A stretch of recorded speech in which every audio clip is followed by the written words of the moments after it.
went from prime minister to president to prime minister to president to prime minister to president. He just keeps, man, just cut the bullshit and just let it. Just say, listen, this the guy, man. This the guy. We ain't gotta vote, and that dude ain't getting, unless they kill his ass or something. But that dude ain't getting voted out. Them Russians over there. I even meet Russians. They name be like Vladimir and shit like that. You know? Yeah, I had one of my professors. I didn't like that guy, man. But his name was Vladimir, man. He was sodomite. You know, from over there, Russia somewhere. You know, so he was teaching computer science. I'm like, man, you making this thing way too complicated. First of all, your accent is blowing minds. And secondly, the content you're teaching is annoying. You know what I'm saying? But it's over. I told him it was a thing. I was like, I don't mean to offend you. I'm just gonna tell you straight up, like as a student. You know what I'm saying? I'm just letting you know, right? Your accent is very disturbing to me. All right, it's blowing minds. And then he's like. Yo, you should have not said that. You know what I'm saying? What do you mean? But I said, no, I've been in classes, though. I can't focus. Well, he understood. You know what I'm saying? So going back to Ezekiel 38, verse 3, and say, thus saith the Lord power, behold, I am against thee, O God, the chief prince of Meshach and Tubal, and I will turn thee back and put hooks into thy jaws, and I will bring thee forth, and all thine army, horses and horsemen, all of them clothed with all sorts of armor, even a great company with bucklers and shields, all of them handling swords. And that's for what? That's for war. Now, they're not actually going.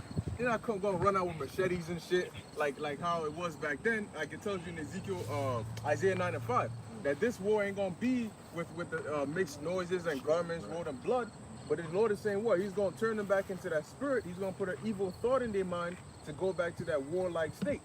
Okay, and they're gonna come with their whole arsenal. Satan 1, Satan 2, their hypersonic missiles, all of that. They're gonna come out with all of it. Now, Russia's actually giving some of that to some of these other nations, these African nations, Turkey and all of them. Ethiopia. All for war, for prophecy.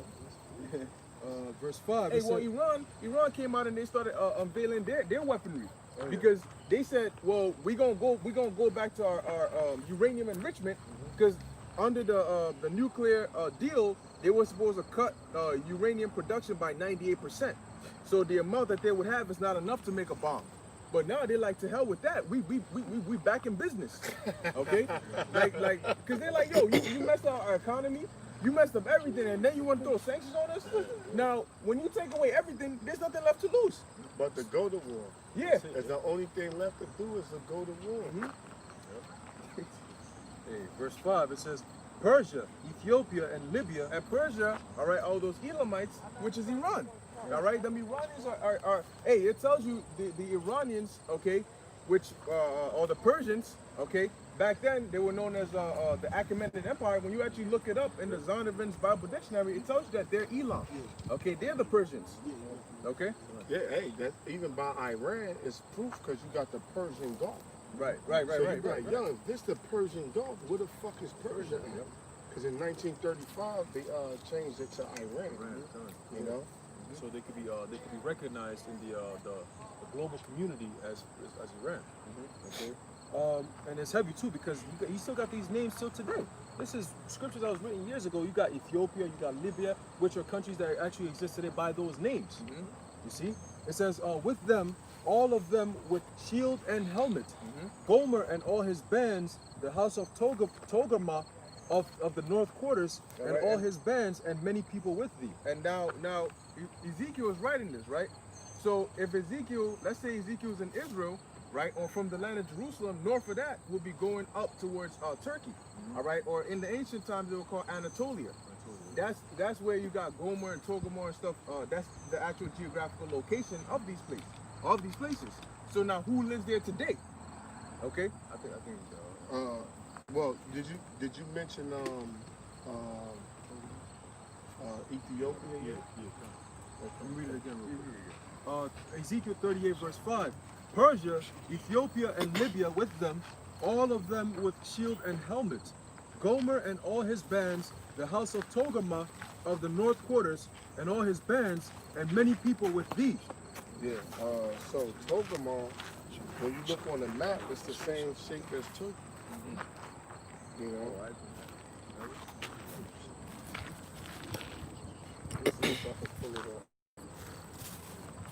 I got a map. It says from 1874 that actually showed you. Okay, yeah, that's good. Meshach, Tubal. That's beautiful.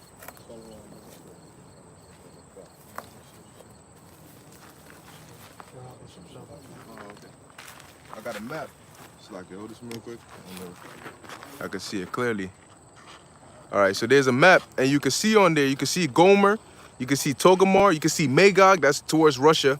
All right, you can see Meshach and Tubal, so that's all around that the Levant area, but mainly where? Turkey.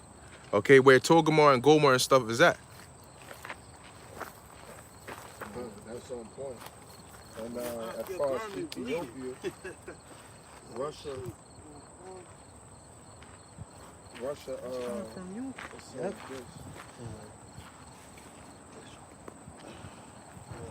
Because they had a big celebration with Russia and Ethiopia. So you can read that part again? It's the book of Ezekiel chapter 38, verse 5. Persia, Ethiopia, and Libya with them, all of them with shield and helmet. Gomer and all his bands, the house of Togomar of the north quarters, and all his bands, and many people with thee. Yeah. Right, so Ethiopia, right? Now this recent, this 3 years ago, but it's still recent. It says Ethiopia and Russia colorfully celebrate their 120-year diplomatic bond. The Ethiopian embassy in Moscow has celebrated the 120th anniversary of the diplomatic ties between Ethiopia and Russia this week. The celebration has been attended by more than 80 Ethiopians and people from Ethiopian/Russia People's Friendship Association. So Russia is over there, working on different nuclear plans and different things like that. So they show you that. So the scriptures is on point. It show you that Russia got, and it wasn't like, I'll never forget it, because we was at Camp Teaching when they broke out. I was like, damn, it was like a big ass celebration. And I didn't even know they was cool that long. They said they celebrate a 120-year bond. You know what I'm saying? So like, I'm like, damn, so the scriptures is like, the script, you can't say this a damn fairy tale book, Even if people don't want to believe the miracles, like the Lord walked on water, okay, fine, you don't want to believe that. But when you go, you would be a fool. But all right, let's deal with lower level, simple things. When they talk about regular history, secular world history, that's the same thing that's written in the scriptures, man. Right. All these prophecies that became history is right here in the scripture. You can't get around that. Now all the miracles, the chariots, if that's over your head, fine. But what about all this history that was pre-written about before all this happened? You ain't got shit to say about that.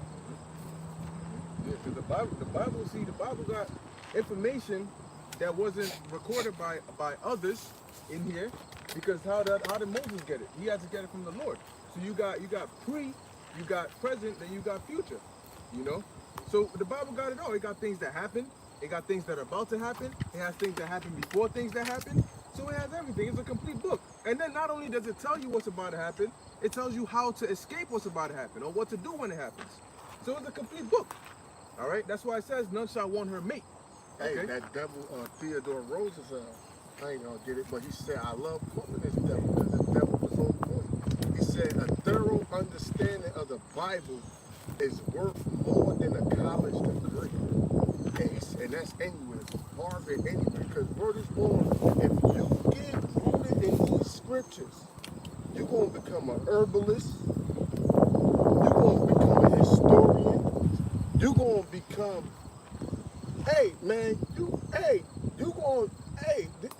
this truth is so beautiful. Really, universities and colleges are supposed to be built based upon the Bible, because the scriptures teach you everything.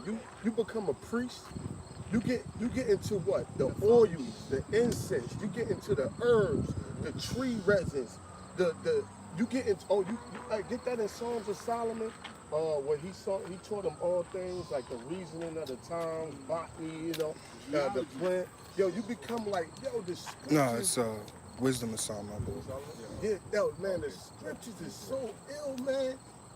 You become like, hey, man, I never really traveled as much, but hey, now I'm traveling here, going there. Why is that?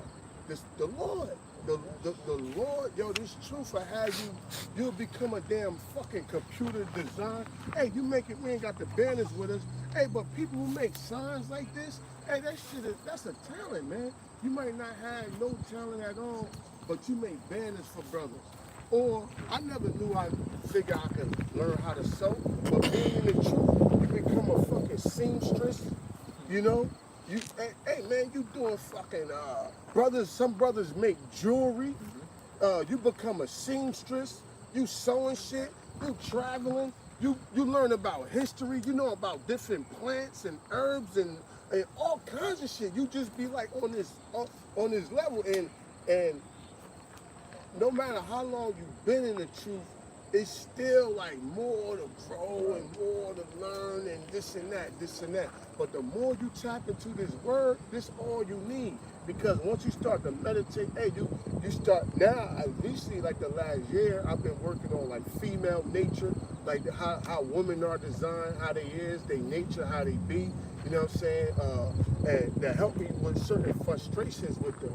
You know what I'm saying? Because this world teaches how, to expect this from them and that from them and this, that. Then once you learn certain ways how the Lord intended to be and set it up as you as a leader and her as a follower and certain things, the way they design and how this whole shit is backwards, you just get filled in on all of that. So you just be like, wow, so you just become like a damn grandmaster on all levels and everything. But that's why it's good to just never fall out and just stick with the truth. Because you're going to grow and like, hey, this brother right here is like an ill historian, man. Hey, when that brother be going into, hey, when that brother be going into Nettle Chris and all that, Napa Palazzo the second, he be dropping them dates and shit. I just back off. I'm like, yo, man, fuck it, I'm out of here, man. You know what I'm saying? And not saying that's not something I got to tap into, because the brother broke it down to me. I got it written down, but it's just something I got to study. And because we don't put tattoos on our body, we tattoo our minds with the truth. So I just got to tattoo my mind with it and it'll be there. But brothers got like different gifts in different areas where they gifted at. And all this come from the truth, from the Lord, man. And it's beautiful. You got that? Yeah, I got it. It's the Book of Wisdom of Solomon, chapter 7, verse 17.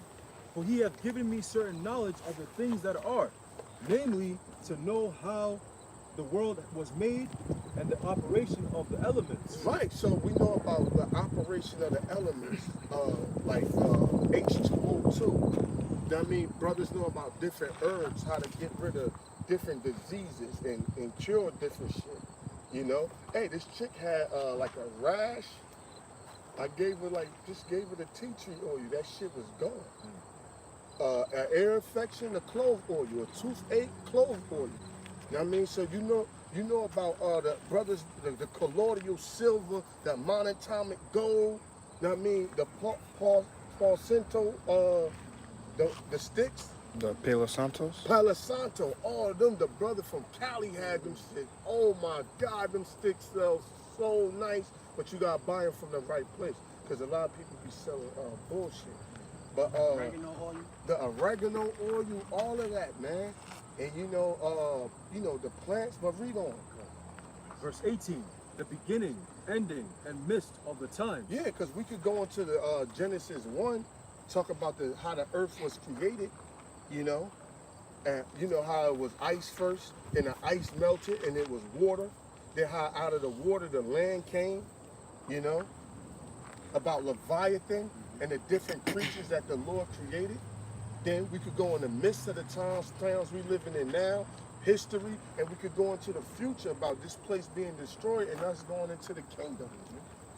So you able like to see the whole world from the large picture, man. But the Lord got to open your mind to deal with that. But hey, once the Lord open your mind to see the truth, man, it just opens. Hey, sky's the limit. From there, you just supposed to just grow and grow and grow and grow and grow and grow and grow. Sky's the lower limit. Yeah, It says, the alterations of the turning of the sun and the change of seasons, the circuits of Yeah, years. we know the truth. We know the sun. The earth don't circle around the sun. That's bullshit, man.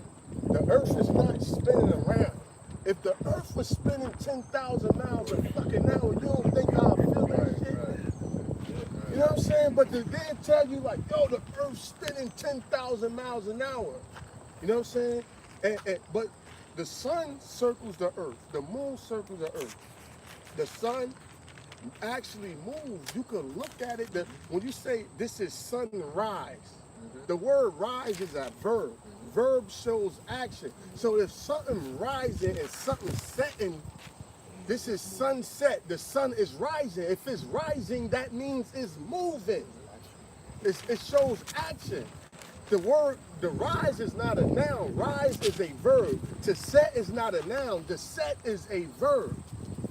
The sun rises in the east and sets in the west. But these teachers will still tell you the sun is sitting still. Then why the fuck you just say it's rising? You know? But the scriptures tell you the Lord, when he froze time in Joshua, he's told the sun to be still. And if you tell something to be still, that means it was moving. Yep. Hey, bring out that point when you was like, when the earth, if the earth was spinning, you was going, that was an ill point. Yeah, because real quick, before you bring it out, because what you just said makes sense, right?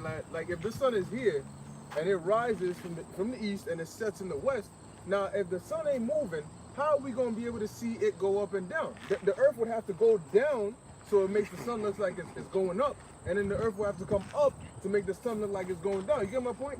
Like if we the would earth is feel here- that shit. Exactly.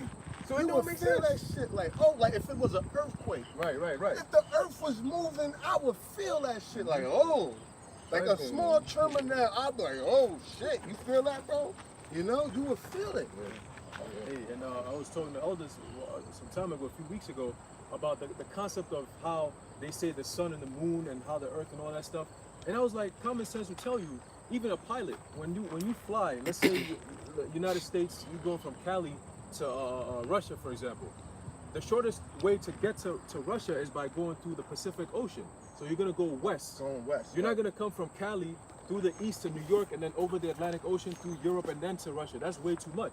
So what do? You go from the west. Now the Earth is set to rotate anti-clockwise. It doesn't rotate clockwise, counterclockwise. So it goes in a reverse, right?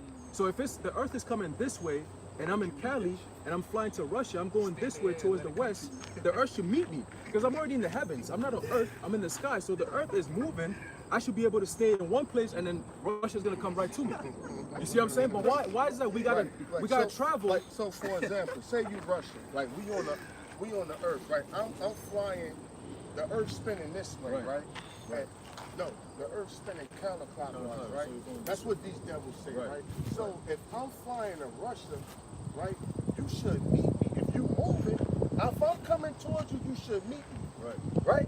But the same, the brother he said it take 11 hours, right? 11 hours to fly from Cali to Russia each time. Right. Why the fuck is 11 hours each time if Russia is coming my direction and I'm flying to it? Because we meeting each other, it should be a shorter time. That obviously tell you that the earth is sitting still. If it's turning, that means it's bringing Russia to me, and I'm coming to Russia. So act like you want an axis, and we gonna like, yeah, just come around like the axis. Just walk around. Like we gonna. I do it. Yeah, So what am I, on Earth? I'm in Cali. You Russia, I'm trying to get there. Right? Just sit still. If I go to Russia, the earth's sitting still. 11 hours. You sitting still. I fly there another month or two. 11 hours. Every time I go there, it's 11-hour flight. Right? But if the earth, what the brother was bringing out, if the earth was moving, coming to me, boom, I'm not going to do 11 hours. I should do 2, 3, 4, or whatever time. Oh, Russia already on its way here. Yeah, like I'm so it already should here. be a 3-hour flight. Yep. So it's just like let's say you standing here and Russia's right here, right? Now the earth is moving. So Russia ain't gonna always be here. Russia gonna keep going this way over time, right? Russia gonna keep moving and then Russia's gonna be here. So if he decides to leave when Russia is here, that means she's gonna be here. But if Russia passed me, Then it's gonna take longer. because I'm like, oh shit, Russia is behind me. if I turn around and try to catch Russia, the Earth's spinning at 10,000 miles an hour. We ain't gonna catch that motherfucker. So we gotta wait. Hold up. When the next Russia trip? Well, Russia just passed us. We gotta wait for Russia to come way the fuck back around, and we gonna catch it and land on that bitch while it's moving, and we still gonna land the fucking plane, man. Get the fuck out of here. That make no sense, man. Get out of here, man. But they teach our kids that bullshit in school. They call it earth science. Earth science. That earth science class is bullshit, man. That goes back to during the Renaissance era, because before then, it was believed, all right, during the time of Ptolemy, okay, it was believed that the Earth is actually stationary. That's why they had something called the geocentric theory, meaning the Earth is centered and everything goes around the Earth.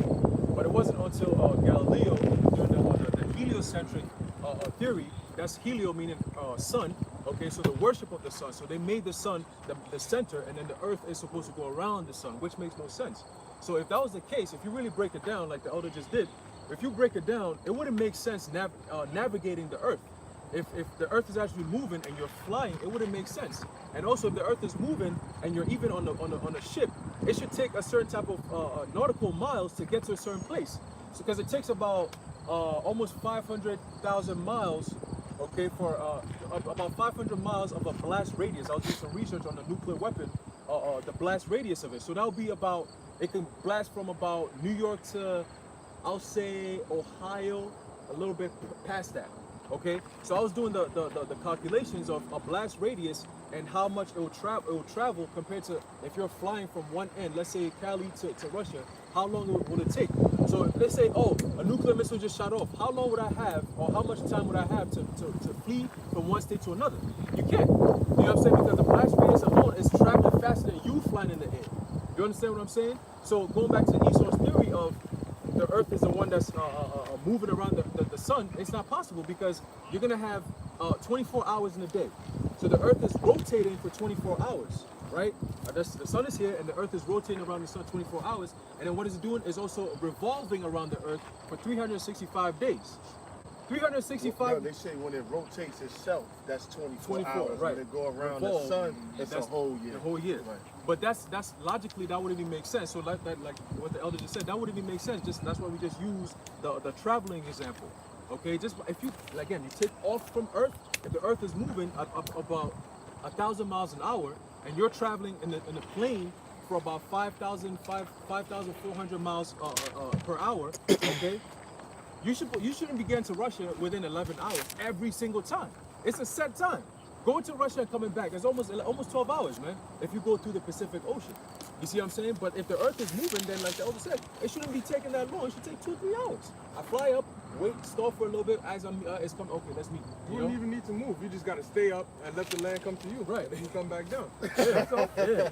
You take a helicopter, just go up, and that's it. Just wait for it. Yeah, but it doesn't work like that. That's why you can have a parachute, okay, come from the heavens, and then you land at a certain land spot. It's not gonna, oh, I'm coming down, I'm supposed to land here, but the Earth is moving behind me, so I gotta, no, it doesn't work like that, man. What about a sundial? You know Right, the sundial. So why do you work with the time with the sun movement, not the Earth is moving? Because the sun is rising from east, like the elder said, it's rising from the east, and as you can see, you can literally see it. It goes to the top, it's 12 o'clock, it's right at the top, and it keeps going down and down and down, man. In the ancient times, we counted the sun with hours, three hour intervals, man. But you know what's crazy too? If the Earth is rotating this way, right? The Earth is going this way, and the sun is here. There's no possible way that the sun should come on top of the Earth, like noon. Right. When it's noon, you see the sun directly above you, right? If the Earth is rotating this way, and the sun stays right there, and all the Earth is doing is going this way around the sun, at what point does the sun come to above it? It's going like in the middle of it. Yeah. So how the fuck is the sun sitting above, sitting above your head at noontime? That shit. But if you say that to your teacher, you get kicked the fuck out of class. Yeah, they'll tell Oh, you. your son is being disruptive. Yep. You know? No, he ain't being disruptive. He's showing facts. But if you got like a little 7 or 9 year old that bring that out, they'll penalize him or say he's being disruptive or this and that. Hey, they'll tell you that the Earth is tilted on its axis. You know what I'm saying? And also even the moon landing shit, it was all fake. Esau has never been past the Van Allen's belt because that has so much radiation that even till today they're still trying to figure out how they can navigate through that radiation field, man. It's impossible to go through that. The Van Allen's belt, which is a space right. Yeah, it's gonna rain. Yeah, a space right outside of the Earth, man, the firmament, the atmosphere. All right, so Esau can't even go past that. So you never been to the moon. Neither have you been to Mars. Those are all pictures that you took from right here on Earth, man. You know. The Jerry, I don't know, like they used to put it in cartoons and shit. That how you from here we can like dig our way into the center of the Earth and everything to get to China. So my thing is, wait a minute, wouldn't China have to be below the equator when we're up? On top of the equator, we have to below, dig ourselves all the way to the equator. That doesn't make any sense. Like that, you know what I mean? Because if anything, if you look on the map, they're closer to the equator than we are. Right. We saw like right in the middle of the United States. So that doesn't make any sense. Hey, if like the elder said, if the Earth is going around the sun like this, right, and the sun is here in the center, what about the countries under? It should be darkness for all eternity for them. Right, and the countries that are on this side, since the Earth is just going this way right here, and the sun is right there, the countries that are under the Earth shouldn't get any light. Never. Like Antarctica is stay dark for 6 months. Yeah. But they still get light. But they still get light. So all that shit is, man, this devil done lied about shit. Everything. Like, yo, why is you lying about this everything. shit, man? All right, we ain't the Jews. You stole our shit. All right, cool. But, man, why you lying about this shit, man? What's the purpose? Like, yo, why would you lie about this shit? Dumb shit. Yeah, like, yo, like, come on now. Like, why would you lie about this shit? But that shit got to do with you conquering shit. That shit ain't got to. I can see the other shit. All right, diamonds are forever, and you trying to get niggas to buy all this jewelry and shit. Okay, we not the Jews you want to look at as God. I can see why you did that shit. But why you lying about this other shit, man? Hey, recently I was doing research. It turns out that Antarctica is actually land. It's not just a whole bunch of ice. Now, the reason why they call it a continent, all right, because like, Antarctica is part of the continents of the world. They don't just, it's not just, oh, it's just, a continent will only be because it's a landmass. It wouldn't be, oh, because it's ice, so we just gonna call it, oh, it's just part of the continent.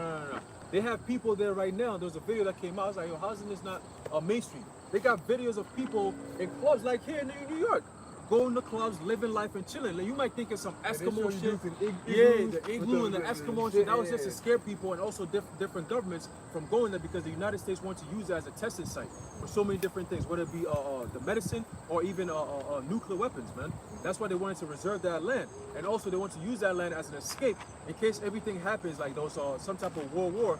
It's far enough from nuclear missiles reaching it, man. So they want to have it and reserve it for their testing and all that, going back to 1960s. And you know, ice preserves shit. They dug up under that ice and took like grass particles and defrosted it and tested it. And it was like, yo, it's fertile land up under all these sheets of ice. So, you know, the Most High is a perfect balance. I ain't saying it's written, but possibly once the Lord destroy America, he could he could substitute Antarctica for America. Yeah. You know? Yeah. Break up all that ice down there, send a nuke down. That shit melting anyway. Break up all that ice down there, and they said there's lakes and everything up under that, like nice fertile land up under there. And you know, ice preserves shit. So that place is way bigger than America too, so that's not even a problem. yeah, Antarctica big as hell. I think it's like 3 times the size of America, but it's like it stretches out. So how the hell this supposed to be the? We ain't even seen the everything that the Lord created for us. Not even on Earth here. Yeah, not even on Earth. Now I got something here concerning Esau. This is from the book that I'm reading, Behold the Pale Horse. On page 57, it says, diversion and primary strategy. Experience has proven that the simplest method of securing a silent weapon and gaining control of the public is to keep the public. It says, undisciplined and ignorant of basic system principles on one hand, while keeping them confused, disorganized, and distracted with matters of no real importance on the other hand. It says this is achieved by disengaging their minds, sabotaging their mental activities, providing a low-quality program of public education in mathematics, logic, systems design, and economics, and discouraging technical creativity. So that's what they do in school. Yep. I always questioned that. I said, yo, why is that? I've been in school for so long. Every single math class I've been to, algebra. I used to question. I asked my mom. I said, why is that in this country all they talk about is algebra, bro? Can we move on to something else? And she said, oh, algebra is like the main thing. They're always gonna teach you that in every single. I'm like, bro, it's the same thing. They just increase the numbers and make it more annoying, more homework and shit. If they were English. Yeah, Read a book and write about it. Read about it. That's it. There's nothing really like you learning. You're not learning shit. And I told Bakar, I said, if it wasn't for this truth, we would have known shit, man. Because you speak to people in the world that got degrees. I asked my professor, my psychology professor, what does psychology mean? He said, oh, you know, he couldn't give me a straight answer. I said, psychology literally means a study of the soul. It goes back to the Greek word psyche and ology, the study of the soul, which is the spirit. And he goes like, oh, he put that question in the test, man, because of that. Yeah, man, he put it in the test. I said, you see, I was saying like they don't even teach anymore because like in my lecture class, the professor doesn't even say anything. He just shows up, and all them hip students they just have a conversation, and then okay, I guess you right, and then that's it. Yo, you They got don't teach people anything. pissed. That whole school shit is bullshit, man. You got people paying motherfuckers for their degree. Yo, you sign up for the class or whatever, but you'll pay somebody to like do the work for you. You got people you can pay to like do the work for you. And they even, you know it got bad where they started doing online school. Yeah. You just sign up online, do some bullshit. As long as you pay the money, you good. I was in the class. I went to Access County Community College. Yo, you had this professor. It was chemistry. I clearly failed the class, but I walked out of that bitch with a C. But I'm like, yo, how the fuck? I wasn't coming. I wasn't participating. My homework and shit was down. All that. He was passing every fucking body. But then I'm thinking about this shit. Each school got like a passing graduate rate. Like a failure rate and a graduate rate. So if they got a lot of people graduating from that school, they look good to the state, and the state give them a lot of funding. And if a professor got a lot of people passing his class, it look like he's up in there educating people. In the school, he get his raises and bonuses and all that shit. Yo, this dude was passing every fucking body. I was like, how the fuck I walk out of this class? You know, and that whole school thing is just really based off of the prison system too. Because just like, I think I brought this out before, brothers. Just like you got the uniforms, in prison you got what? The uniforms. You got recess, that's like the yard. And each school got them fucking tall ass, them gates with some of them even got the barbed wire fences and shit. Then you got the cafeteria. That shit like the mess hall. Then you even go with your tray like the mess hall. Hey, just like jail food suck, school food suck. That shit is nasty as hell. Both of them are guilty, you know. Then you got what? Jail, you got what? Bullies. School, you got what? Bullies. You know what I mean? Jail motherfuckers taking your commissary. School niggas taking your lunch money. Permission to go to bathroom. Oh, you got detention. Detention, you got in-school detention. That's like the fucking hole. You know what I'm saying? Oh, you got the principal. He's like the warden. He's like the warden. In jail, you got to walk in single file lines. In school, you got to walk in what? Single file lines. And in school, you wear them yellow, bright-ass shirts. In jail, you wear what? The bright orange, though. And if you break away from jail, they got the patroller go catch you. And if you break away from school, they got truancy officers that's driving around looking for niggas who cut school to capture you and bring you back to school. So then if you look into the word campus actually, when you like, I'm on campus, campus really means war. Campus is a term like for military or war. Because really, they at war to indoctrinate you with that bullshit that's from their education system. So that's why when your kid be like, yo, I don't want to go there, Like, yo, that shit, I hated school. I hated that shit. I mean, especially like elementary and high school. Man, I hated that shit, bro. I hated that shit with a passion. But I never really, and I did good academically. Like, I could do the work, but it was just something about that fucking place. That shit, I was a fucking 9th grade dropout. I ain't even passed the 9th grade. Soon as I went in high school, I'm like, this shit ain't gonna work. I was cutting. Hey, you know how you cut? Yep. They had to see, I went to Irvington, right? So they had a fucking, a gym where everybody, a gymnasium where everybody, a lot of classes was at. So everybody cut was in the gym. We stayed in the gym till like 10, 11 o'clock. And then we'd go like to the crib and smoke bud and just chill the fuck out, man, because that school shit, that shit was dead. That shit was hell. Man, the best schooling is what, these scriptures or homeschool. See, that's the necessity of a family. See, the wife don't work. See, when you get your wife, you installing her the doctrine of Yahweh Shai because she's the first teacher of your children.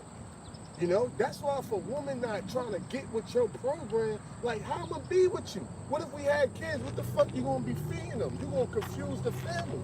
But if a chick is actually with you and down with you, you teach her the doctrine of the Lord. Because while she's home, look, if you working 14 hours a day, 12 hours a day, you stressed out, you tired, you don't even feel like having sex. You gonna come home and be a mother and wife? That ain't gonna work, man. Now, if your wife is home watching the kids and you indoctrinate her with the doctrine of Yahweh Shem Yahweh Shai, she could, while you out working and gathering resources as a man, she's able to guide your kids up and bring them up through the doctrine of the Lord, man. But this system is all fucked up and backwards. I got some more in there because it's gonna go into what you just mentioned. So it says, verse number 2, engaging their emotions, increasing their self-indulgence, and their indulgence in emotional and physical activities by unrelenting emotional affrontations and attacks, mental and emotional rape by way of constant barrage of sex, violence, and wars in the media, especially the TV and newspaper. So that's why the society's over-sexualized. All people think about, that's why, what's in the music? Money, bitches, weed, drugs, and things that are gonna constantly bombard your mind.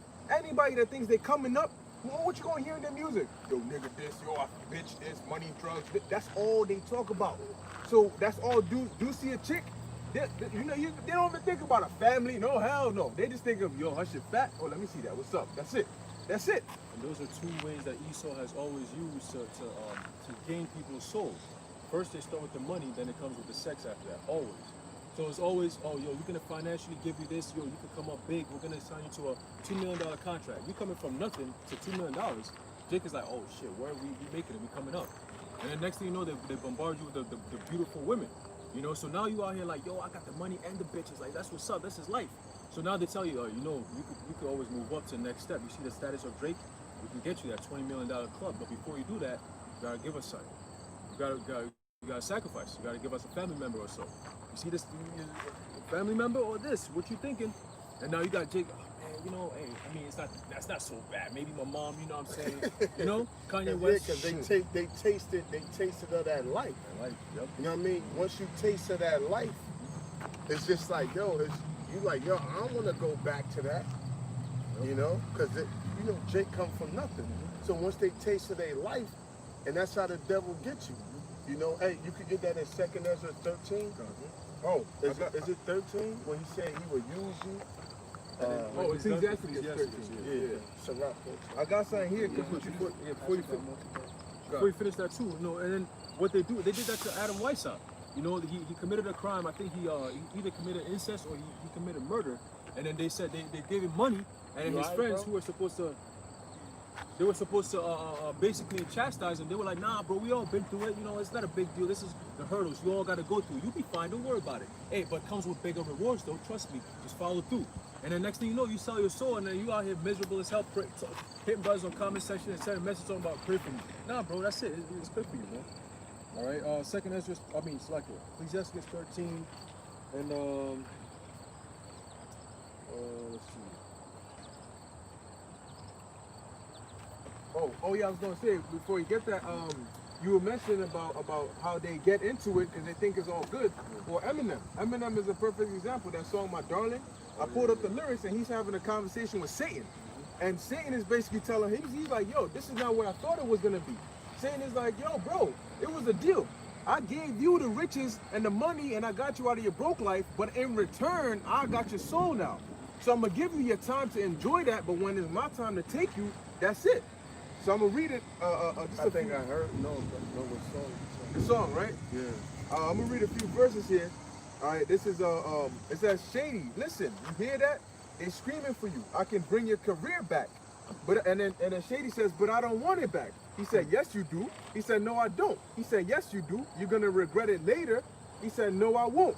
And then when you come all the way down here, it's crazy, man, because you hear Satan's voice in here. He says, oh boy. He said, okay, I'm alive, so am I too. So he shot the mirror. He said he looked in the mirror and he seen Satan in the mirror. He's like, fuck this. Took out his gun, shot the mirror, and he said, okay, I'm alive. And then Satan came at, so am I. You know what I'm saying? He's like, trying to get rid of it. Yeah. Because when you sell your soul, you actually get an alter ego. Right. And then that's a demon. Slim Shady. Slim Shady. So Eminem's demon is Slim Shady, who's inside his head. And he wanted him out. So he shot the mirror thinking he killed Slim Shady. But then he's like, okay, I'm alive. Slim Shady pulled up like, I'm alive too. You ain't getting rid of me. So he said, oh, this is crazy. He said, I don't know. It seems like, Keep reading. he said, I don't know. It just seems like ever since you got off your drugs, you became a lot softer. That's what Shady's telling Eminem. He says, but Dre, all Shady is a bottle of hair bleach and vodka. That's his alter ego. He says, well, just think about Slim. I'm here. Just hit me back and let me know what's up. So that's when he was talking in the mirror to himself. He said, fuck this mirror. Then he shot it. Then he said, I'm not in the mirror. I'm inside you. Let me guide you. Then Eminem says, fuck you, die, you son of a bitch. He said, put the gun down. Bye-bye. He said, okay, I'm still alive. And then Slady says, so am I too.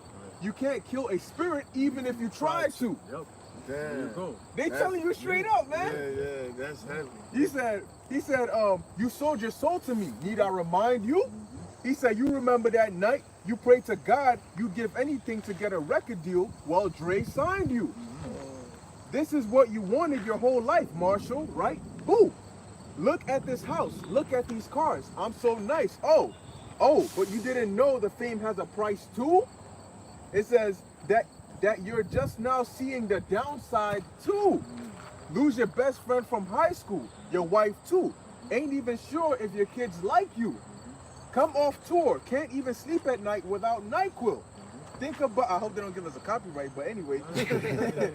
Think about Valium addicts, start a rehab cycle. It says, but together we can break the cycle, Marshall. What? No one's gonna love you like I do. So you thinking Eminem is crazy? That's the demons fucking with him, man. That's all these celebrities, Kanye West and all these, they go on relapse and the drugs and all this. Nah, it's not that. It's demons that they're fighting. That's why a lot of them wear them dark ass shades. Yeah, because they can't, like, yeah, man. It's the book of Ecclesiastes, chapter 13, verse 3. It says, the rich man has done Nah, wrong. you can drop that. Okay, come. Hey, well, hey, so that's crazy, man, because it shows you that what? Oh yeah, I was reading about the tactics that Esau be using, okay, basically to mind control these people, man. So the next one says, give them what they desire in excess, junk food for thought, and depriving them of what they really need. So what you got? McDonald's, Burger King, a church, wine and spirits. But then Whole Foods is far from your community. Stop and Shop is far from your community. So instead, they'll give you what you want in excess. It says, rewriting history and law and subjecting the public to the deviant creation, thus being able to shift their thinking from personal needs to highly fabricated outside priorities. These prelude their interest in and discovery of silent weapons, because a silent weapon is what they use on the people. and they desensitize your mind. See, when Trayvon Martin first got shot, everybody was like, oh shit, yo, he just shot a black guy. They were going crazy. Now a black dude gets shot and it's normal news, okay? Because you're constantly hearing it over and over again, it becomes what? Normal. It says here in the summary, it says, this preludes their interest in and discovery of the silent weapon of social automation technology. The general rule is that there is profit in confusion, hence this place is called Babylon. The more confusion, the more profit. Therefore, the best approach is to create problems and then offer solutions. Order appeal. And the biggest ones they do now is you can see that they're exploiting this whole corona shit by creating masks. That's a way of making money. Because you created a confusion. You got people all bugged up. All right, there's no vaccine. How am I going to protect myself? Oh, the media keep telling you, oh, you got to wear a mask, I wear a mask. People are so confused in all the madness. $100 fucking on man San Francisco shit. Because I keep, and sometimes I either move them or I rip some shit, or I will leave it in the house or the car. I walk way to the store. It's the mask. I just buy one, like, you know, like, fuck it, let me just buy $5, just, you know, walk way back there, you know? Yep. So they exploit. And also, this whole mass shit is starting to have people to rebel. Because it's like, this shit is not normal. Like, I want to go into a store, I want to do this, I want to do that, which is normal. And then I got to fucking wear a mask and shit and all that. And then you telling me, oh, put your mask on. And this is regular civilians. They ain't security guard cops, none of that. Regular civilians is pulling up on you, yo, wear a mask. Man, get the fuck out of here. Like, and it's so bad that they're not even concerned about their own safety, because you rolling up on anybody. People going through shit. Yeah. You rolling up on the wrong person, somebody might take you out. Like, you got to, because there's all kind of stress out here. But they're not considering that. They just wear a mask, because if you get the coronavirus, you get me, I'm gonna get sick and I'm gonna die. Why are you talking? You way in the fucking car. You know the shield that actually happened to me and shit. I was coming out of 7-Eleven late night. I just had it with Eve. I'm like, damn, with a mask. She like, just throw the shield on. You know the plastic shield that comes out. A dude actually yelled like from the street from here on Bloomfield. He's like, that's not protecting you. But I'm like, is he talking to me? So I'm like, well, I'm the only one with, and I'm like, what? I'm trying to tell him like, what? He was like, that's not protecting you. I'm like, yo, mind your fucking business. She like, yo, just come on. Cause I was in Bloomfield and shit. She like, just come on. It was an Edomite. Oh, that's not protecting, cause you know, that's not protecting you. I'm like, yo, mind your fucking business, man. Nigga, you way in the motherfucking car over there. You ain't even going at 7-Eleven. Dude drove past and stopped at the fucking light. You know how you fucked his head up? You be like, yeah, how is y'all protecting me? That's it. He would have said that. You just got to calm down. That's Esau's tactic of creating division, too. I think I did say something like that. I was so mad. But I'm like, what? Like, yo, how you way over here? Like, then you got people in the fucking store that's behind the register making food. They don't even have fucking masks on, man. Yeah. It's all hypocrisy, man. It's all bullshit, man. They back there. Come on, because if I was working the grill, I'd be like, yo, boss, man. Ain't no way I'm be making these people food and shit with this shit on my face, man. I'm back here with, you know, you can't stand the heat. Get the fuck out the kitchen. I'm back in here frying wings and fucking flipping burgers and shit, 12 hours a day. And yo, you want to listen, man? I can't keep this shit on my face. All right, you know the bar here. Listen, all right, you know, because yo, that shit ridiculous, man. You back there in that heat with the grilling shit, and the kitchen get hot. Hell yeah. Them little vents and shit don't help when that shit get real back in them ovens and shit on. You a cook and you got that fucking shit hugging your face, man. You trying to kill a motherfucker back there, man. I'm talking about the gym's gonna open, but you gotta have a mask on. You gotta have a mask on in the gym. If I'm running on the treadmill, I gotta have a mask on. You on a treadmill. You gonna pass out. You know, hey, there's some training that people do. You know what I'm saying? Like athletes, you put the mask on to kind of like store your breathing, right? Reduce your oxygen intake, and then you could build more of a stamina and endurance in real life. But this is like, nah, bro, I'm not with this shit. This ain't training. I'm just trying to work out. You know what I'm saying? But Esau's doing that to create more tension because now the craziest shit, when you walk past people and you don't have a mask on, they treat you like you the virus. That's creating a division right there. Yesterday we went to Stop and Shop. There was this lady with a cart, and I'm passing by and she sees me. She stops, like moves out the way from me. I'm like, yo, bro, go ahead, you can move, bro. But when you talk normal to them, it's like, oh shit, I forgot that people actually real life now. I've been living this robotic zombie life, and I see a real person. That you talk to the store clerk or somebody, you have that lively vibe to you. They like you right away because you're not giving them that weird feeling of like, yeah, like when we went to the car dealership, they didn't have their mask on. We didn't have our mask on. We thought, all right, maybe they might be bitches about this shit. We walked in there and they were cool. Because they're like, all right, these niggas not on that. Yo, you gotta put your mask on. I don't feel safe standing next to you 6 feet apart. Like, nah. The people don't really care. They just do it because if like a government agent comes through and they see that you're allowing people into your store without a mask, then you as the job or the business can get penalized for it. That's the only reason people do it. They don't actually truly care about whether you're wearing a mask or not. And the 6 feet social distancing. Oh, to hell with that. Man, I be forgetting. I be right behind the motherfucker in line like this. Like. And they see it and they Yo, start the moving old around. lady turned around like, come on now, back up. I'm like, what? But I'm like, oh shit. But though, so I'm still in line. You know, my shit drifted off again. The line moved up, but I walked up on her again because I'm not used to like being way the fuck back there. She like, sir, this is the last time I'm gonna tell you to back up. An old lady like 80, granny was about to deck me. So I had to like check myself. Like, yo, you gotta stay on the fucking X. Like, yo, make sure you stay on the X. Cause and then the second time I was behind her, it was a dude. But he understood though. You know, we in line, you know the express checkout? Yeah. I'm at ShopRite and shit. Express checkout, got a few items.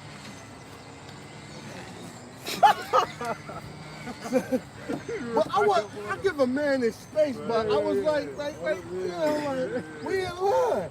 But he just turned around like, I don't know, he thought I wanted some sauce. Like, cause you know, you turn around like, yo, we both kind of laughed though. Cause he looked at me like, this brother though, you know what I'm saying? I'm like, he's like, yo, bro, we social distancing. I'm like, oh, my bad, man. He's like, I know, he was like, the shit. He said, I did this shit a couple times, so we just laughed about it, you know, but he did turn around on some shit like, yo, what's up? Then he saw my face like, nah, like, he's like, yeah, I forgot. I actually forgot and shit. That's Esau, and you know the thing about it too is like your body got a certain amount of oxygen that you got to intake, right? But one thing about the body is it adjusts. So when you're not getting that amount, eventually your body will start to have to reduce certain activities or weaken certain parts of you so it can live off of the amount you actually are getting. All right, that's how your body adapts. But what does that do? That makes you weaker. It will weaken your immune system. It's going to weaken everything else because that's like your body saying, now I got to operate at like 50% energy. Yeah, your brain saying, I got to operate at 50% energy because you're not giving me all the oxygen I need. So in order to use the oxygen you give me wisely, I got to reduce everything. That means your immune system level, I got to bring it down. Your brain function, I got to bring. That's how reduction of oxygen affects how you actually behave. Now, eventually, That shit could cause stroke or heart attack. Exactly. If you're getting too less of it.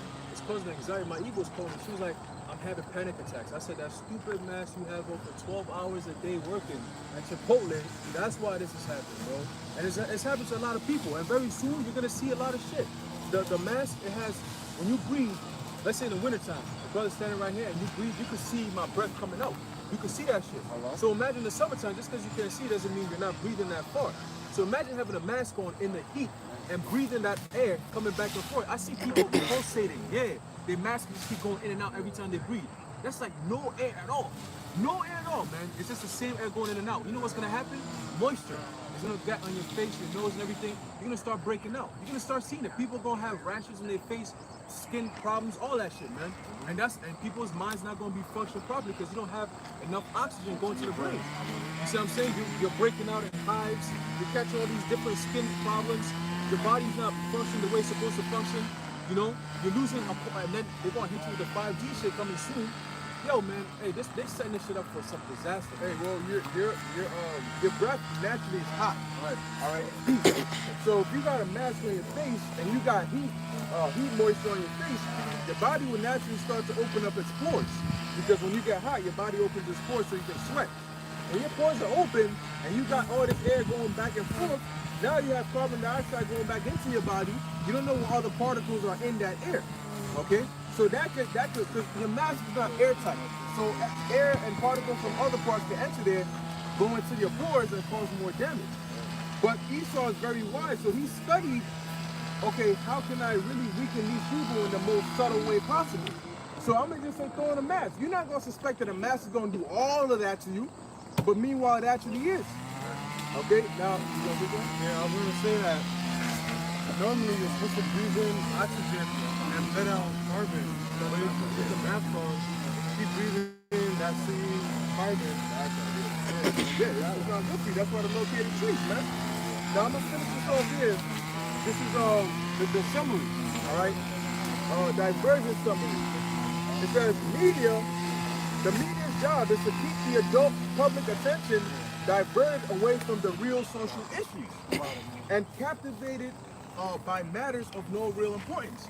So that's why you notice that every time something big is happening, whether it's in the Middle East, they always bring out some celebrity drama to distract you. WAP with Cardi B, or some drama with Kanye West, or some drama with this person's baby daddy and baby mama. Why? Because they want to, I'm going to read it again, keep the adult public attention diverted away from real social issues. Don't worry about what's really happening. Focus on, remember that time there was a dress? The schools are to keep the young public ignorant of real mathematics, real economics, real law, and real history. Right. And law is very simple, man. There's two types of law. You have the law of the land, and then you have maritime laws. Maritime laws is universal. That means the laws of the water. So if you're on water, right, there's certain laws that you have to abide by. And then when you go to the laws of the land, that's land laws that's specific for the land. So people from Russia come to America, they gotta abide by the laws of America. You can't just say, oh, I'm Russian, so I abide by the Russian laws. No, you're in America, you gotta abide by the laws of the land. Okay? And then on water, everybody gotta adhere to the same maritime laws, man. You know what I'm saying? So even that, people don't know about, man. You know what I'm saying? They don't teach you about, okay, why do we have something called captain? Why do we have something called the mothership? They never say fathership, it's always mothership. Why do we get the word quarantine comes from? Where does that all come from? Okay, all these different things go into laws, okay, of lands and so on and so forth. They don't tell you these things, man. School don't teach these things. Okay? Go ahead. You're gonna bring that up, right? We're gonna get into the Prussian education system and how they actually influence everybody's mind. Right. All right. Okay, this is the Prussian education system, which refers to the system of education established in Prussia as a result of educational reforms in the late 18th and 19th century, which has widespread influence since. The Prussian education system was introduced as a basic concept in the late 18th century and was significantly enhanced after Prussia's defeat in the early stages of the Napoleonic Wars.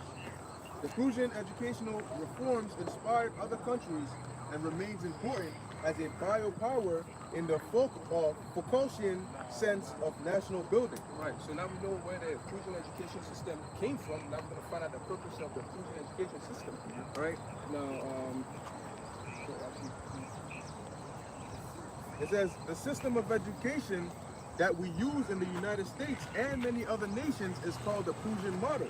right, so this Prussian education system, it came in during the war. And what was the purpose of it?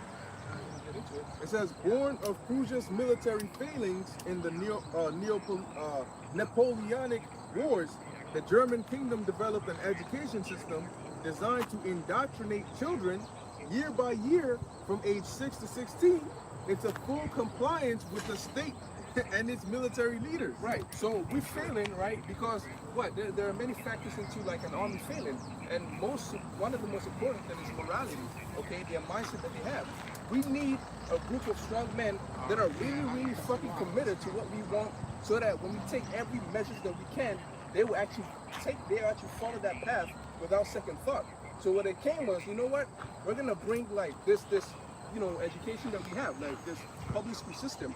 Now you over here thinking that, public schools are good for you. I'm going there because what? The white man loves me. He's giving me education for free. Right, for free.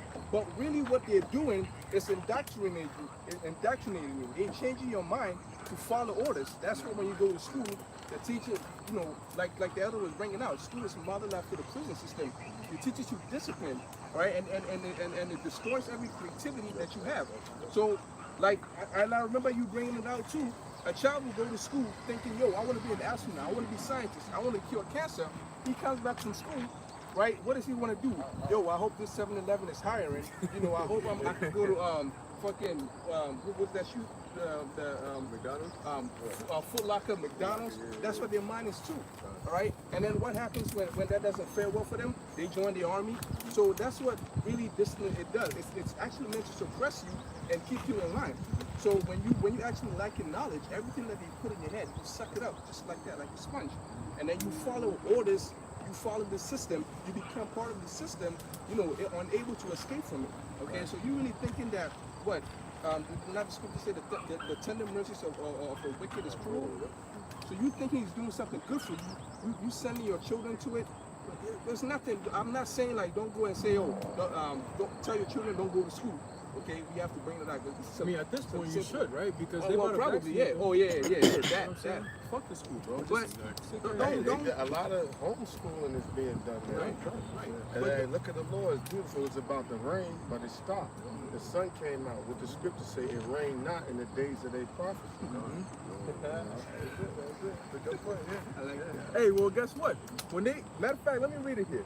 It says, the entertainment level is to keep the public entertainment below a 6th grade level. That's what I was talking. That's what fucked with me. I was fucked up for a day about that. That fucked me for a day when I read that shit. Cause I hated school growing up. It's crazy. Yeah, after 6th grade, there's nothing to learn. A 6th grade education? That's crazy. That means you're not smarter than a sixth grader. Hey, they have That to means show- everything they you have to know is show just what you bullshit. smarter than a 5th grader. I don't know whether it's still on or off or whatever. Hey, well, it says, It's still on, right? Are you smarter than the 5th grader? Yeah. And like 90% of the adults that come on, they don't know more. That was than a the 5th show, grader. right? Yeah, that was a show. Yeah, They don't know yeah. more than the 5th grader. it says the entertainment is to keep the public entertainment below a 6th grade level. Now, that's why you'll see a lot of people are very immature. They laugh at certain things that are so immature. You can't have a real conversation with people. Somebody has a degree, but you ask them what does college mean, they don't know. What does university mean? They don't know. Why are you there? Oh, I'm just here to get the degree. But did you really learn anything? That's called indoctrination. Now, guess what? It says for work, keep the public busy with no time to think. Back on the farm with the other animals. You understand? So you're so drained by the time you get off of work, you don't have time for leisure. You don't have time to think to see what's going on. All your mind is, I gotta eat, sleep, take care of the kids, and get ready to repeat. That's called a sensory overload. Say like you could get out your car and walk to the corner. You might see somebody on drugs. You might see a fight. You might hear somebody arguing. You might hear errands, sirens, ambulance, and shit like that. So by the time that you go throughout the day, your brain cannot process all of that shit you just seen. Like it's like eating too fast. Like yo, you swallowed you ain't even chew your food. You can't even really digest all of that shit you just witnessed. Because everything is just happening in like flashes. It's like a sensory overload. And that's how they do it now. And like we read here, the system is designed to indoctrinate your kids, not to educate them. Because when you educate somebody, it goes back to the Latin educare, which means to bring out or to draw out. Okay? So you're supposed to teach your child what's correct and draw out their potential to not only understand it, but to use it in their life. But what do the schools teach you? They indoctrinate you, meaning this is what I want you to believe. Not what is true, but what I want you to believe. So you grow up thinking Christopher Columbus was a hero. He came and he found some savages. But that's what they want you to believe. When you actually read what's there, if you're educated, then what I know, you know, because it's the truth. I can prove it to you. But when you're indoctrinated, you can't prove what you learned. Because I can ask them like, yo, why do you do this and that? They'd be like, oh, I just do it. They can't explain to me why. For example, Like the source. yeah, exactly, the source. Right. Because it came from somebody who wanted you to know it. Oh, the Bible contradicts itself. Okay, hold up. Is that from an educated perspective or an indoctrinated perspective? Because you can ask them, okay, show me where it contradicts itself. If you're educated, you would actually read the Bible, you will see where the contradiction is, and then you will present it to me. Okay, in this scripture it says this, in this scripture it says that. Isn't that a contradiction? That's an educated perspective. An indoctrinated perspective is somebody told me that the Bible has been is contradicting. So I'm gonna come and tell you what somebody told me. Now, when you ask me to prove it, I can't do it because I didn't research to find that out. It was planted into me. Right, like man and woman are equal. That's an indoctrination. That's not from an educated perspective. Feminism. Yeah, even the Right, scriptures. feminism. Even the scriptures say what? By stirring up your pure minds by way of remembrance. Okay, so that's education, man. Educare, to bring out, to draw out. Oh, You know what I'm saying? Something that you already knew, but by reading the scriptures, the Lord puts that spirit on you to what? To remember. That's why certain precepts you never heard before, you hear it or you hear the breakdowns, you be like, oh, damn, it sounds familiar. I knew about this. Certain names that you read in Getty, Megiddo, Gilboa. These are certain names that you hear. You be like, yo, it sounds mad familiar. I feel like I was there before. You know what I'm saying? It's because the Lord is bringing that spirit back into you. He's making you remember certain things, okay, through the spirit. Since Jude 1:5, I will therefore put you in remembrance, though you once knew this. Right. So if you once knew it, then I'm just gonna bring it out of you, and that's what the Lord does with His truth. When as you grow, the Lord brings out the potential that He's put in you. That's the education. You're bringing it out, all right? Because the potential is there. You just gotta now use it. Okay, that's why Hebrews 5:12 comes in. All right, to be taught again, being taught what again? Again? What does that mean? Being educated by your elders. Okay, those who are before you that the Lord is dealing with, so you can learn from them. I got it. All right? Right, and you become what? Enlightened. Enlightened. Right. So it says Hebrews 5:12.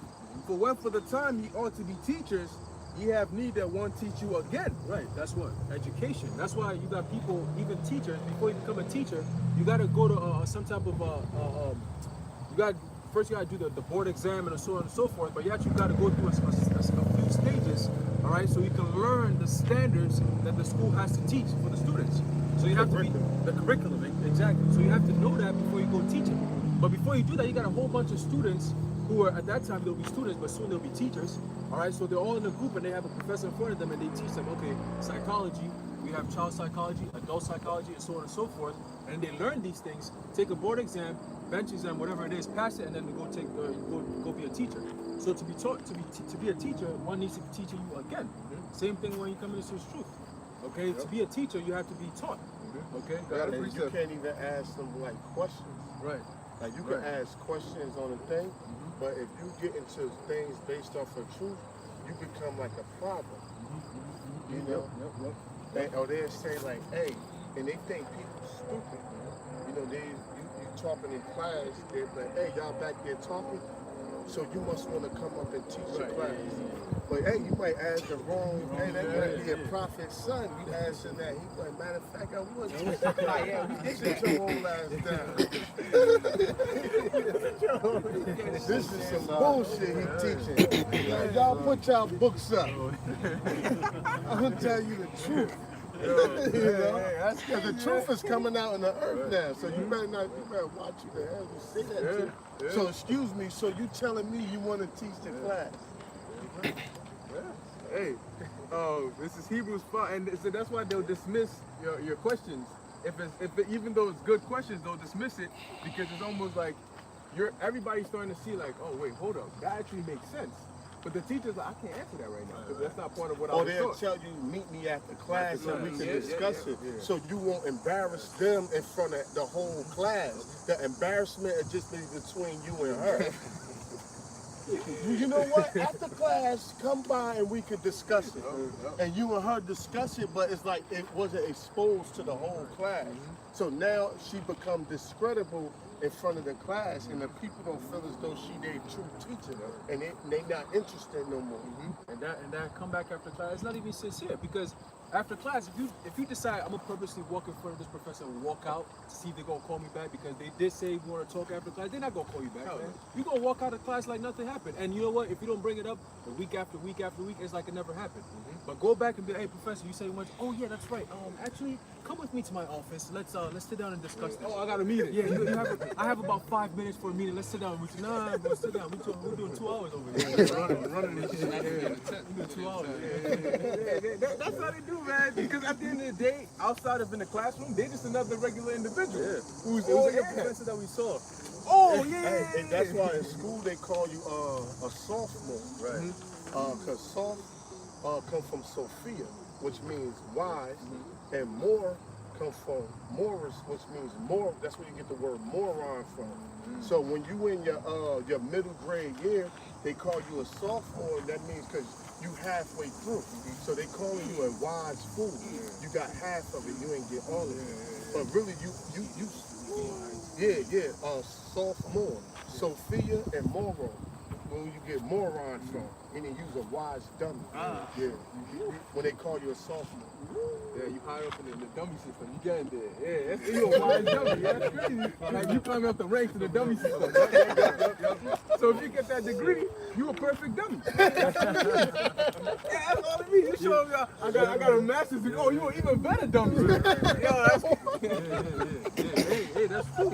That's true. Freshman, when you're a freshman, you're fresh. You just came in. We gotta break you down. Freshman, yeah, Right, yeah. freshman. And then sophomore, you've been dumbed down halfway. You're not completed all the way there.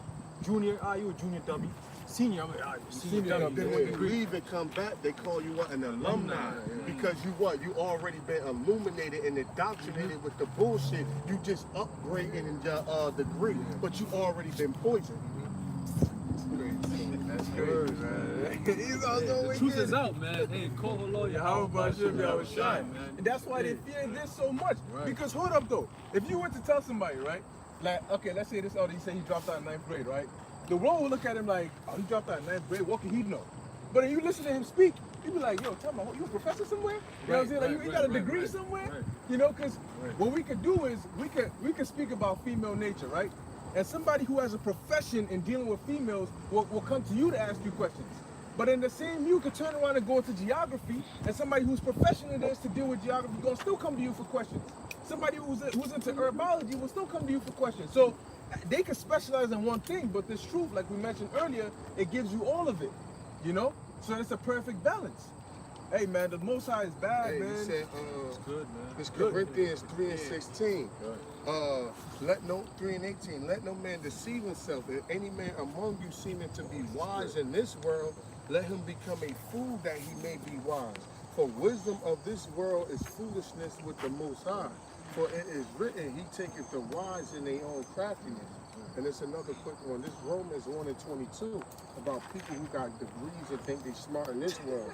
It says, professing themselves to be wise, they became fools. Because how is it you a fucking history teacher, but you don't know your history as that you an Israelite? You know, Right. you don't know the history of you being an Israelite. You know, how is it that you teach a Hebrew class, like you said, the professor at a Hebrew class, but you don't know that the real Jews is black? You know, how is it that you a science teacher and you think the fucking earth is spinning around 10,000 miles an hour, man? So this world is, this world is bugged out. But that's why you said they fear this, they want to shut this truth down, man. Because 1 ounce of truth will destroy a fucking barrel of lies. 1 eye drop of truth destroy a whole barrel of lies, man. And brothers ain't nothing. We young brothers from the hood grew up just trying to make it, man. Trying to work and take care of our families. Regular so-called what you would view as nobody. But what, we the threat. The feds fucking with us, harassing us. What's the big thing about us? A lot of us don't even got criminal fucking records, bro. So why y'all so on us? Because of this truth, man. Y'all mad that the Lord got his spirit out here eating up all of that fucking bullshit you put out through centuries, man. And your shit is crumbling and you fucking mad. We escaped the Matrix. That's what the scriptures say. What the Lord uses the foolishness of this world to confound the wise. All right, this is the book of Acts chapter 4 verse 13 that you can get through. Now when they saw the boldness of Peter and John and perceived that they were unlearned and ignorant men. Now, when you read that, that doesn't mean Peter and John were a bunch of idiots. But what it means is that when dealing with the matter of the scriptures or the laws, you had certain people who were actually brought up in that. You know, somebody like Josephus, somebody like Paul, where they were actually taught. Gamaliel. Yeah, Gamaliel. They were taught to be doctors in the law, taught to be scribes, taught to be priests. So they had special classes that they would go to and be taught and brought up in that. Peter and John weren't like that. So they like, yo, you breaking down scriptures, you going like Yahushua when he was 12 and he was breaking down the scriptures to them. They're like, you never took these classes. We didn't teach you these things, you know. So that's why it says they perceived that they were unlearned and ignorant men, because what business does a fisherman have breaking down scriptures deeper than us? Right, talking about spiritual stuff. Right. You're dealing with fish, now you're talking about spirit. And then the funny thing too is when Yahushua was teaching, the scriptures always say that he spoke with authority. When you look up the word authority, I forget the Greek word, but it means somebody who speaks with, he knows he has the power within. Like he ain't speaking like, okay, you gave me the power to use to speak. No, the power is coming from within. So that's why when he was 12 years old teaching in the synagogue, you had rabbis, old men who were doctored in this truth in the scriptures, were sitting down, looking at him, marveling, oh goodness, this nigga, what the fuck is going on here? And then his mom came in and she's like, man, get your ass up. We gotta go. I've been looking for you for 3 days. You thought I'm here looking for you this whole time, stressing me out and shit? And Joseph, you know, he probably chilling in the back. You know, he's like, oh, this lady's gonna stress him out. Y'all should come. Let's go, man. We gotta go. This lady's gonna talk to him. You know? But they looked at him as, yo, he's not just a 12-year-old. They looked at him as, nah, there's something about this, man. We gotta watch out. You know what I'm saying? So the same thing here. It says what? They marveled and they took knowledge of them that they had been with Yahushua. That's like today. If somebody hears you speaking and they hear how you speaking, how you nice with the script, that's it. They're gonna ask you, yo, you an Israelite, right? Or you got something to do with that Israelite stuff. So that's the same thing right there. Hey, people, even I interacted people straight Clark Kent, no Israelite or Power One. They be like, yo, you into something. Yeah. A fucking regular Uber ride. They be like, yo, what is you into? You into something. And they'll try to guess it. 5% Black Panther. Actually. I'm like, nah, man, I'm just, you know. They're like, nah, you into something. You into something. Just how you like carry yourself. Unless I disguise it. Like I could disguise you, somebody reading me by like talking street slang. Like, yeah, man, fuck that shit, yo. And they'd be like, yo, I'd be like, yeah, yo, you smell me? And I use like street terms. And I'm already dressed like that. But if I talk, they say don't judge a person till they open his mouth. But if somebody say something and I give back like a wise reply to it, you know, or somebody frustrated and I give them like sound advice, it'll be quick but sharp, but sound. They'll be like, man, that was heavy. You know, I never really thought of it like that. You know, then they'll say, but they might sit there and be like, hey man, so what you think about? So what you think about? And that's what the scripture says. An elder or a wise man said, sit at his door and like pick his brain and pick his brain. Because if you're amongst a brother that knows shit or know about things, you don't sit there. I mean, it be times brothers be busy doing different things, and if you could be in a brother presence that know about things or skillful in this area, you're supposed to pick his brain.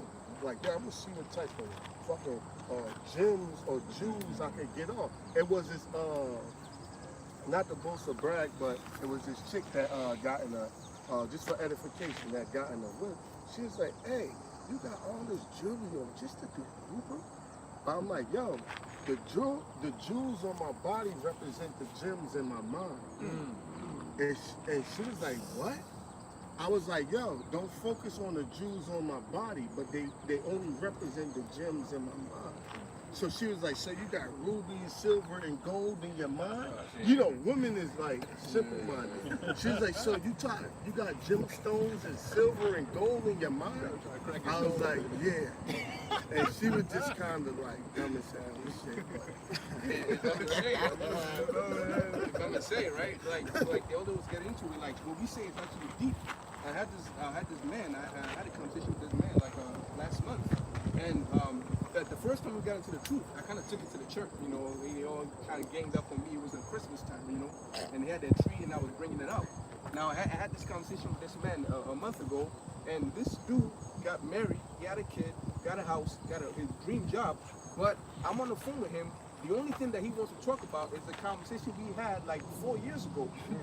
Like, what's going on, man? What's going on? Yeah, what do you want to know? Like, he wants to know what I'm going through. Oh, I remember the conversation we had. I'm like, hey, man. And then immediately, you know, some of the things that the elders were saying pop into my mind. Because when you're done with this truth, man, you come back to the scriptures, but they think of you. They think of the word that you spoke to them. Yeah, it actually stays in them. Yeah. resonates in their minds. Yeah, So they can't get it this out. thing that we're doing, man, it's not a fool's errand. Right. And Yahushua said, I told you, and you believe not, that the works I do in my Father's name, they bear witness of me. So it's the same thing. We told these people that we believe not, that the works we do in the name of Yahweh Shem Yahushua bear record of us. You know, just how a brother speak, how a brother carry himself. You know, how apologetic a brother may be. Now, I mean, if you ask him something, you know, what you think it is? Or what you think of that? You know, matter of fact, it was a granny on the phone. The brother, he was talking about, you know, the camp beefs and shit like that. So I was telling him, listen, man, sometimes we got to be like David, and it was a granny in the car. I was dropping her off in BK somewhere. I was like, yo, I'm talking about the word. Because I was going to hang up with the brother, but the brother sounded like stressful about the situation. So I'm like, nah, I'm going to just stay on the phone and just talk to her. It's the word. I'm going to just make sure I keep the curse words down. So I was talking to her, and when I dropped her off, the brother was like, man, thank you. I was basically telling her, like, listen, sometimes we got to be like David. Even if we got a brother constantly coming at us, sometimes, and that's like how David forgave Saul, this and that, and I was breaking down the different situations how David forgave Saul, even though he was constantly coming at her. And she jumped out the window. She was like, young man, you are a wise young man. She was like, you even taught me a few things just in that car ride along. I played dumb. Oh, I'm sorry you had to listen to that. You know, I normally don't talk and drive on the phone, which I don't. She's like, no, it's all right, baby, it's all right. You know, you know. But hey, but Yahweh shines through you. You know what I'm saying? Hey, people supposed to see Yahweh shine in you. You know what I mean? When you interact with them, hey man, IUIC, where your fringes and shit at? Listen, man, I don't need to have fringes. I got spiritual fringes on. When you talk to me, when you interact with me, if you try to pick my brain or ask me a question, you're gonna receive truth. Now, I don't always have to throw a scripture at you. I could throw a scripture at you worded in my own way, but it's still truth. It's still the same point. I don't have to be like, oh, well, according to Deuteronomy, I don't have to do that. I could break it down and spin it in a way where you could chew and eat it as truth without you even knowing that it's a scripture. You know, but people, you're supposed to see your Yahushua and the brother, especially been dealing, you've been around for a little bit, man. You're supposed to see your Yahushua and the person's character when you walk, when you speak, how you carry yourself, when you do things. People supposed to pick up on that, man. And I noticed too, because the scriptures are real wise. Like there's certain sayings that it's funny because if you tell somebody, yo, you know the Bible says, and then you say the saying, they look at it like, But when you say, yo, there's a wise saying, and then you word it, and then you tell it to them, they be like, yo, that's good. This brother used to do that in past his essays and stuff. He throws some scriptures in there, but he won't say Jeremiah, this, and that. He just used the wording and the concept, and the professor, yo, this is good content. Give him that check. You know, so it's all about like making vegetables, but disguising it so it looks like it tastes good, and they gonna eat it. But some vegetables. Anyway, the point is, that's like saying, look, you could. The Lord said, a soft answer turneth away wrath. You know what I'm saying? You could tell your woman, it's different tones of it's all getting the job done. You could be like, listen. Shut up and listen to me. That's more demanding. Or you can say, baby, could you please be quiet? I'm trying to explain something to you. Now, if she don't do it, it's the same consequence. If she rebel, so you don't always got to come down with the hammer. You know what I mean? It's all about using wisdom. Because if you start out as a lion, it's hard to go down to a lamb. But if you start out as a lamb, you can always escalate to a lion. You know, but if you start out rough and hard, it's hard to just like, oh, let me tone it down. And they be like, nah, you talking shit now. No, say what you gotta say. But if you start out as a lion, you always can peak up if you have to. Yeah, hey baby, yeah, can you please do me a favor? And when you talk to people like nice and say please, they kind of just like do what you want. But if you be like, hey, get this for me. But if you call their name, wait for them to reply, and you be like, hey, can you please do this for me? I really appreciate it, right? And she go, and when you say please, it's kind of like, he said please, he asked nice, and they go do it for you. Then you got positive reinforcement. Once they do it, you know, give them a peck on the cheek or thank you, this and that, and boom, that's that. Or you could say, it's just different ways of wording things, but the mission is to get the job done. Hey, take this ball and run a touchdown, right? Or I could say, take this ball and run it past that white line into that end zone. It's the same thing. It's the same thing. You could say, man, get the fuck out of here. Or you could say, hey, could you please leave? Hey, I got rid of a lot of scoffers. I used to be harsh as hell with scoffers, but some of them you gotta read the spirit, and you could kind of get rid of them with kindness, you know? Because people really don't like, if you be nice to somebody, normally people don't like not helping you out, because people don't like feeling bad about something. Like, damn, I could have helped them, but I didn't. But if you wasn't more of an asshole or demanding about it, you know, like you could tell a chick, I'm your master. They gonna buck up. Because they look at that word as being abusive, right? But master just means teacher. Like you got Master Splinter, Master Shidoshi, Mr. Miyagi, he was a master. Tahar, he's a master. If you're able to teach you a teacher and you schooling people, that's a master just means teacher. You know, be subject unto your masters, whether forward or gentle. Master just means teacher. But if you tell who's the teacher of the woman, her husband, right? But if you be like, yo, I'm your master, she's gonna be like, she's gonna kick up.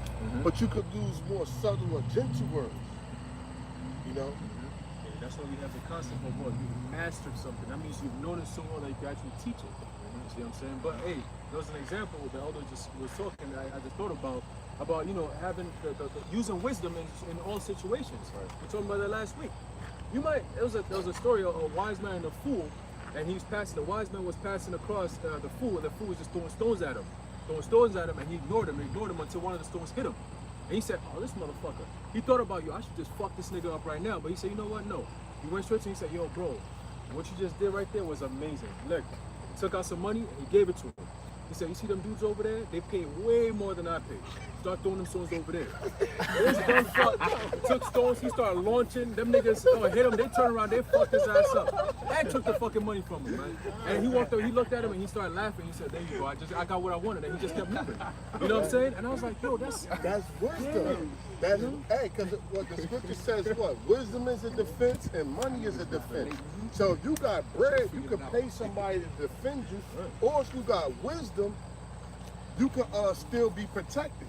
Case in point, you go in the hood looking like $1 million, you're gonna get robbed. But if you pay bodyguards and shit, armed security, you're not gonna get robbed because your money is protecting you.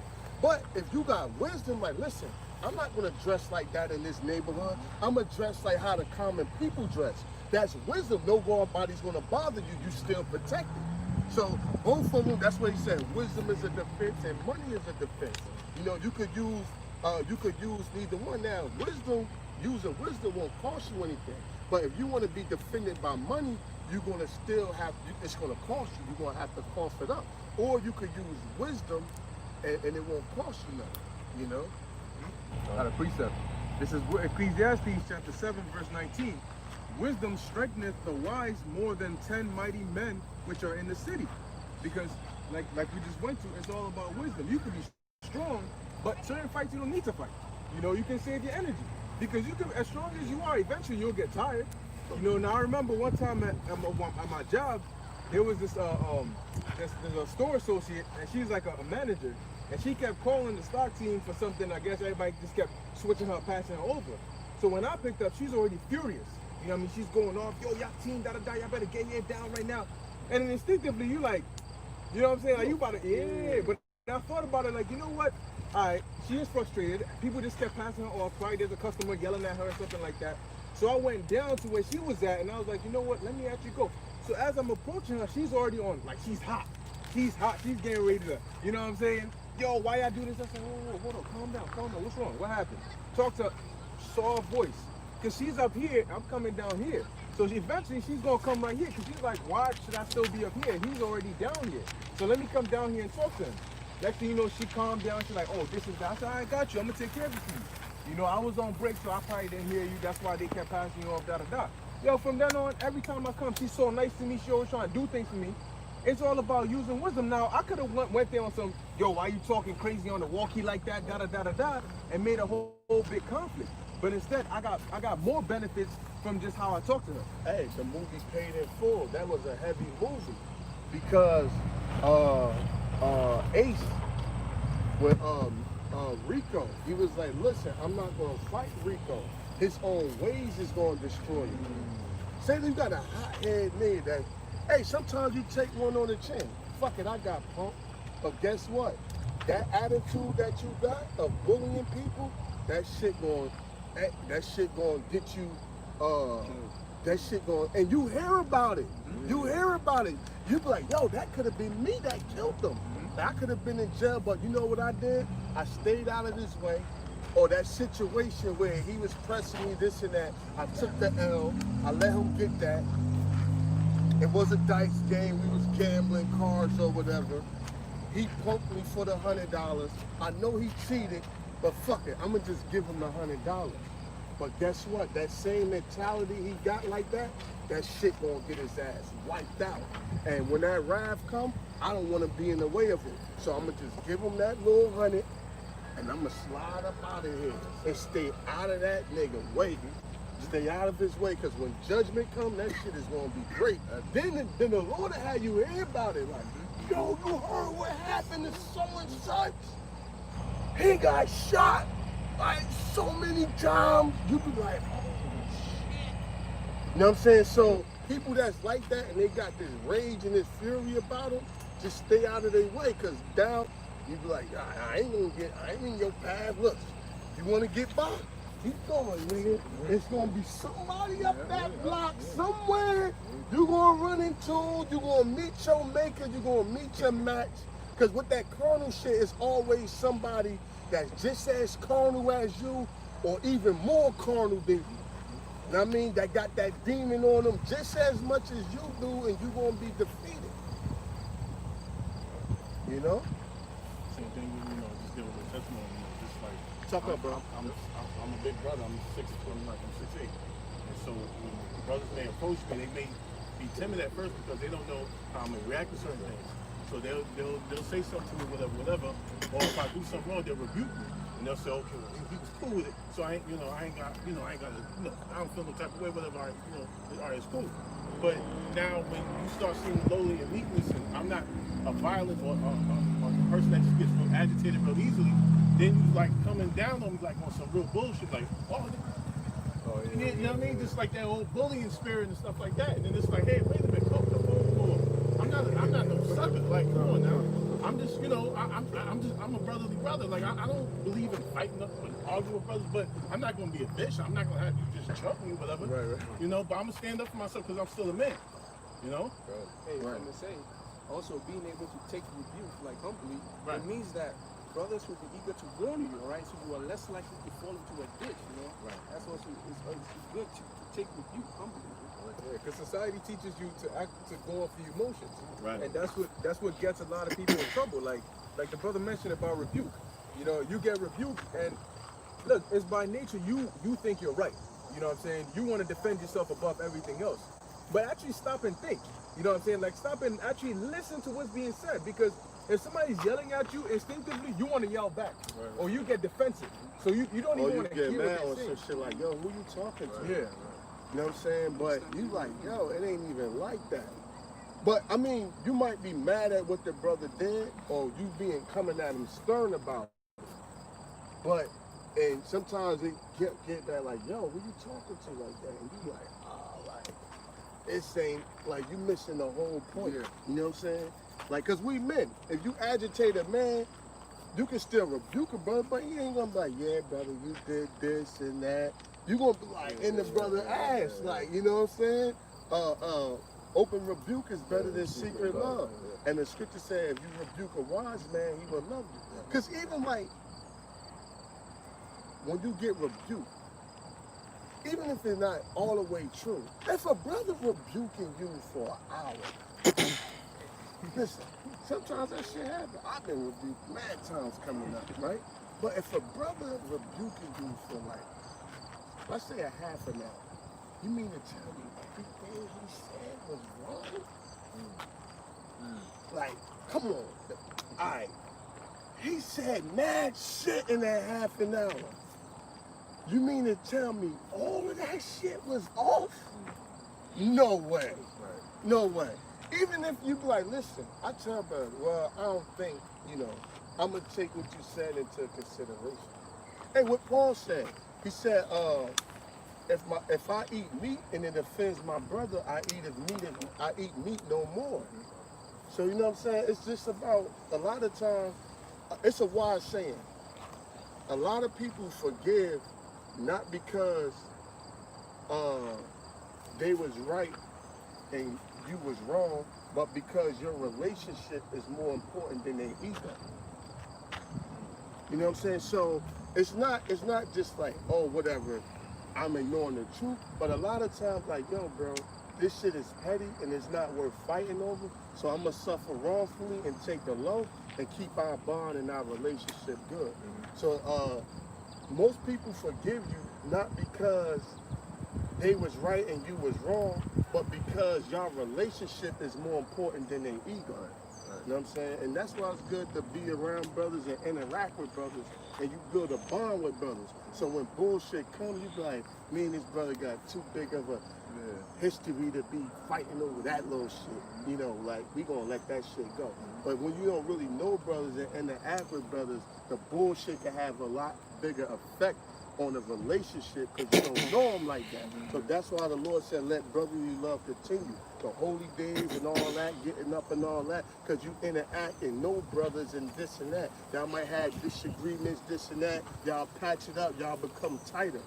So when little bullshit come, you know, it be, hey, some worldly niggas, they be tight as hell. You be like, yo, what the fuck? You be like, yo, them niggas will never be friends again. Why the motherfuckers be friends like 4 hours later? They come through, man, stop acting like a bitch, man. He be mad and shit like, yo, man, I ain't fooling with you right now. He like, man, stop acting like a bitch, man. You know, and they just get over the shit like it never happened. You know, say something real quick. That's why you have a lot of Israelite men that see the dead in jail because of fucking just emotions being raised by a single woman and not having your father around. Your father is very important in your life. You're supposed to have your father in your life, you know? And they're acting off emotions rather than logic. That's why, you know, when, you know, they feel wrong if somebody do something wrong to him, whatever, instead of just talking about it, just trying to have a counsel, he's like, nah, fuck that, I'm gonna do him dirty, whatever, I'm gonna get him back, whatever, just like a bitch would. Right. You know? And that's against the scripts, because First Thessalonians, and this take very strong discipline to do. First Thessalonians 5 and 15. It says, I'm in the T section, okay, 5 and 15. Seeing that none render evil for evil unto any man, but ever follow that which is good, both amongst yourselves and to all men. So that's heavy. The Lord said what? Don't render evil for evil. Meaning like, look, he did this to me, so this my chance to get him back. Even though what he did was wrong to you, you still do the right thing when it's your time to pay him back. You can't be like, well, I'm justified. He screwed my wife, and now him and his wife going through it, Niggas in the world do that. Right. You know what I'm saying? I slid through his hood. He wasn't around. He had nothing to do with it. But his niggas jumped me. Right. But now he coming through my hood. Even though he wasn't around, that's his group of niggas. So I'm going to get back at him. You know what I'm saying? You can't, this truth ain't about, you got, and it take great discipline to do that. And Abraham Lincoln, that devil, he brought out a, hey, this man be dropping the spirit on them devils sometimes. You know? Hey, he brought out a point. He said, discipline is the ability to choose what's most important over what you want now. I was like, damn, that was heavy. I'm like, that devil came up with, he might have stole that from one of his slaves, man.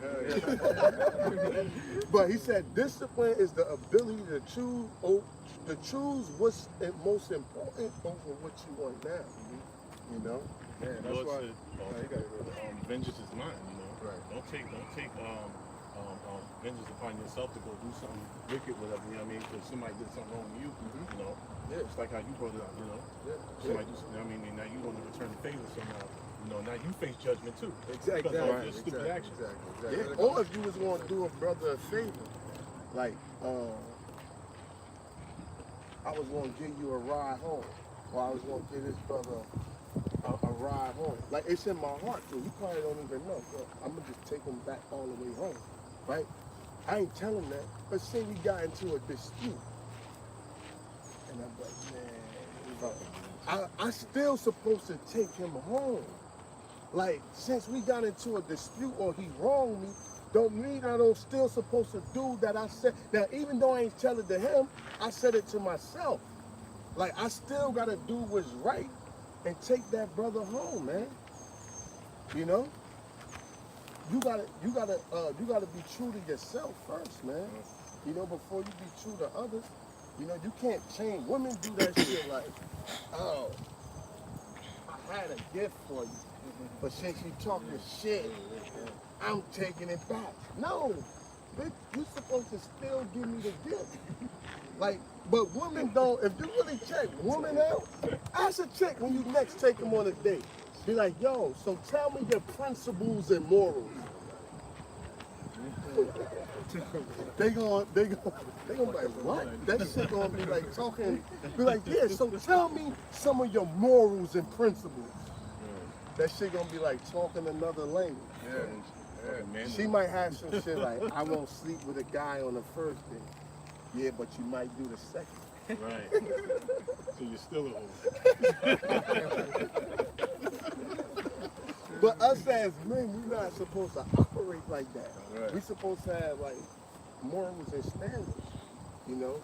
Like, listen, if you was gonna do something for somebody and they wronged you in the middle of that, you still gotta do that. You know? If this brother hit the lottery, you owe him $100, you'll be like, yo, he just hit 5. He got like 50 grand. I ain't gonna give him that. I mean, at least let him refuse it. You know? At least you could get Ciroc 29 on lending the money. Yeah, because that borrowing and this show, see, the scriptures teach everything, teach character, all of that, man. And that's what people see Yahweh shine in you, you know? You want me to start? You let him refuse, like, hey, go get $100, bro. He might look at you and laugh like, yo, I just hit the lottery. What is you doing? But that's you being true to yourself and doing what's right, man. You got it? Yeah. Start at the top? Yeah. This is Ecclesiasticus, or the book of Sirach, chapter 29, verse 1. Right. He that is merciful will lend unto his neighbor. Yeah, so you're supposed to lend to a brother. But, hey, even how I operate, you can ask me for, yo, you got this and that. I'm going to give it to you. Especially if you're, I'm going to be like, when you go, I'm going to do this. When you going to pay me back? You going to be like, next week. I'm like, wait, what day? And, yo, if you do, now if something come up, I ain't going to say nothing. I'm going to just give it to you. I'm going to take your word what day. If something happened and you do not inform me something happened and you wasn't able to pay me, the bridge is burned. The bridge is burned. And as that day pass and you don't pay and you just is all good, or sometimes Jake be like, You sweating me for that $2? It wasn't $2 when you wanted to borrow it and you wanted that motherfucking Gatorade. That shit was everything. But now it's time to pay it back. It's just $2 Give me my $2. You know? But go ahead, man. Go ahead. But the Lord told us how to deal amongst each other. It says, he that is merciful will lend unto his neighbor, and he that strengtheneth his hand keepeth the commandments. Yeah, so you helping your brother out. That's good. Being brother, that's what's up. Brother ain't got it, you got it. Hey, he want to lend and borrow to him, lend it to him. You can't charge him interest. Lend it to him and ask when he going to pay. You know, yeah, yo, when you going to hit me back, you know. Verse 2, lend to thy neighbor in time of his need, and pay thou thy neighbor again in due season. Yeah, and see, and you got to pay him again in due season. You're supposed to pay him back when you get your bread back. As soon as you get your money, you got to, how you pay Esau? Yeah, first thing I got to do is pay the brother back. Before I do anything, pay the brother back. My father, my pop's real good at that. He'll borrow some money and he will hunt your ass down to pay you back. He borrowed money from his brother. I'm in East Orange, he in Irvington. And Maple Gardens, them little buildings right there. His brother lived there. I'm like, Pops, where you going? He like, I'm going to Uncle Mike's house. I'm like, oh, y'all going to hang out? He's like, nah, I'm just going to pay him back. And my father's like, older, on a cane and everything. But he jumped, I'm like, yo, you got to get cash out or something. You know what I'm saying? But he went, jumped on the bus, rode the bus, went there, jumped off from Maple Gardens, walked through the security, walked up the elevator and shit, paid that man his money. I'm like, damn, yo, you can borrow anything from me type shit, you know? But he know not to borrow so big that when he try to pay it back, that shit hit him hard. Like, damn. You know what I'm saying? Like, I gotta hit you back, but I bit off more than I could chew. You know, so it's discipline. But read on, bro. Verse 3, keep thy word and deal faithfully with him. And that's just a scripture alone. Keep thy word and deal faithfully with your brother. So if you say, look, I'm gonna pay you back on the 28th, that man shouldn't call you. He shouldn't do nothing. On the 28th, you're supposed to pay him back. Because guess what? You don't know, so a brother might borrow that money for you. He love you that much, like, yo, he ain't got it, but he like, yo, I got credibility. I'm gonna hit up my aunt. I'm gonna get it from her and give it to you. But you don't know that. He ain't gonna tell you that. He just wanna help you. So now, if you don't hit him back, you putting him in bad terms with his aunt. You know, so it's first, you don't know where that bread came from or what type of sacrifice that brother made to give you that. At times, brothers just, oh, he got it, or this and that, like, or whatever. You don't know what, hey, a lot of people that's rich, they had their money tied up and shit. So you might think they got $10,000 laying around, they don't. Like a lot of people that's rich that own property and business, they had, a lot of times, their money be tied down in other shit. So they can't really, like, they be like, oh, I'm in a deal with him, I'm in a deal with him, and I'm in a deal on about to close in on a house. But you might see his car or whatever, but really he's not broke, but his money's tied up. You know what I'm saying? So you might feel as though, oh, I know you got it, you got it. He don't got it, his shit tied up. You know?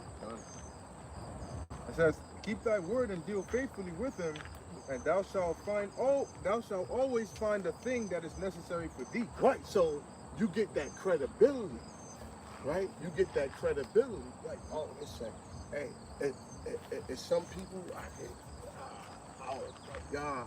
Now, as a brother, I will help you, like, okay, like on the pot, but there's some people, not even in the truth, in the world too, that is like, no. Like, can I lend this? I'm gonna point your ass directly to the pot of the church. Yo, bro, let me borrow this. Hey, bro, you gotta holler at the chief cabal. You gotta get that from him. You gotta go holler at the pot of church. Now, if you was like in a super jam, I would help you as a brother. You know, a brother in need, like I'll help you out or put something towards that cause to where it's not super hurting, you know? But you gotta watch, cause hey, you gotta watch that spirit, cause some people will take advantage of it. You know, like, oh, he did this, he lent this, he didn't say nothing. And if you don't say nothing, they'll come back and try to borrow again. And since you ain't saying nothing, they just think you like this ATM just to keep snatching and pulling bread from. But it don't work like that. The Lord shows you how to deal. Finish that. It says, many, when a thing was lent to them, reckoned it to be found, and put them to trouble that helped them. Yeah, because you like, yo, I borrowed this. I took from my rent money to give you that. Now they talk about like court shit, evictions. You know what I'm saying? And then, you know, I just got custody of my son. This shit looking bad, bro. I need that fucking bread back. You know? So read it again. It says, many, when a thing was lent to them, reckoned it to be found, and put them to troubles that helped them. Yeah. So you like, oh shit. You know? Read on. Till he hath received, he will kiss a man's hand. Yeah, come on, man. You know I'm good for it. Come on, man. Come on, man. You know I'm good for it. Come on, man. Don't do me like that. Come on, for real, you know I'm good for it. You like, this nigga ain't good for it. You scratching your head. You like, fuck it, I'ma give it to him. You know, you go in 1, 2, 3, 4. All right, man. But hey, go on. That's what I'll show you. The nigga shit. It says, till he hath received, he will kiss a man's hand. Right? And for his neighbor's money, he will speak submissively. Yeah, he would come with all that talk. Right? And you be like, all right, you know what? Fucking, I'ma do it. I'ma do it too. Read on. But when he should repay, he will prolong the time. Yeah, I got you. I got you. He gonna prolong that shit. Or you know what they do? They pay you back. Say you borrow 500. He'll pay you back in like little ass increments. Like here's 30, here's 15, here's 60, here's 15, here's 20.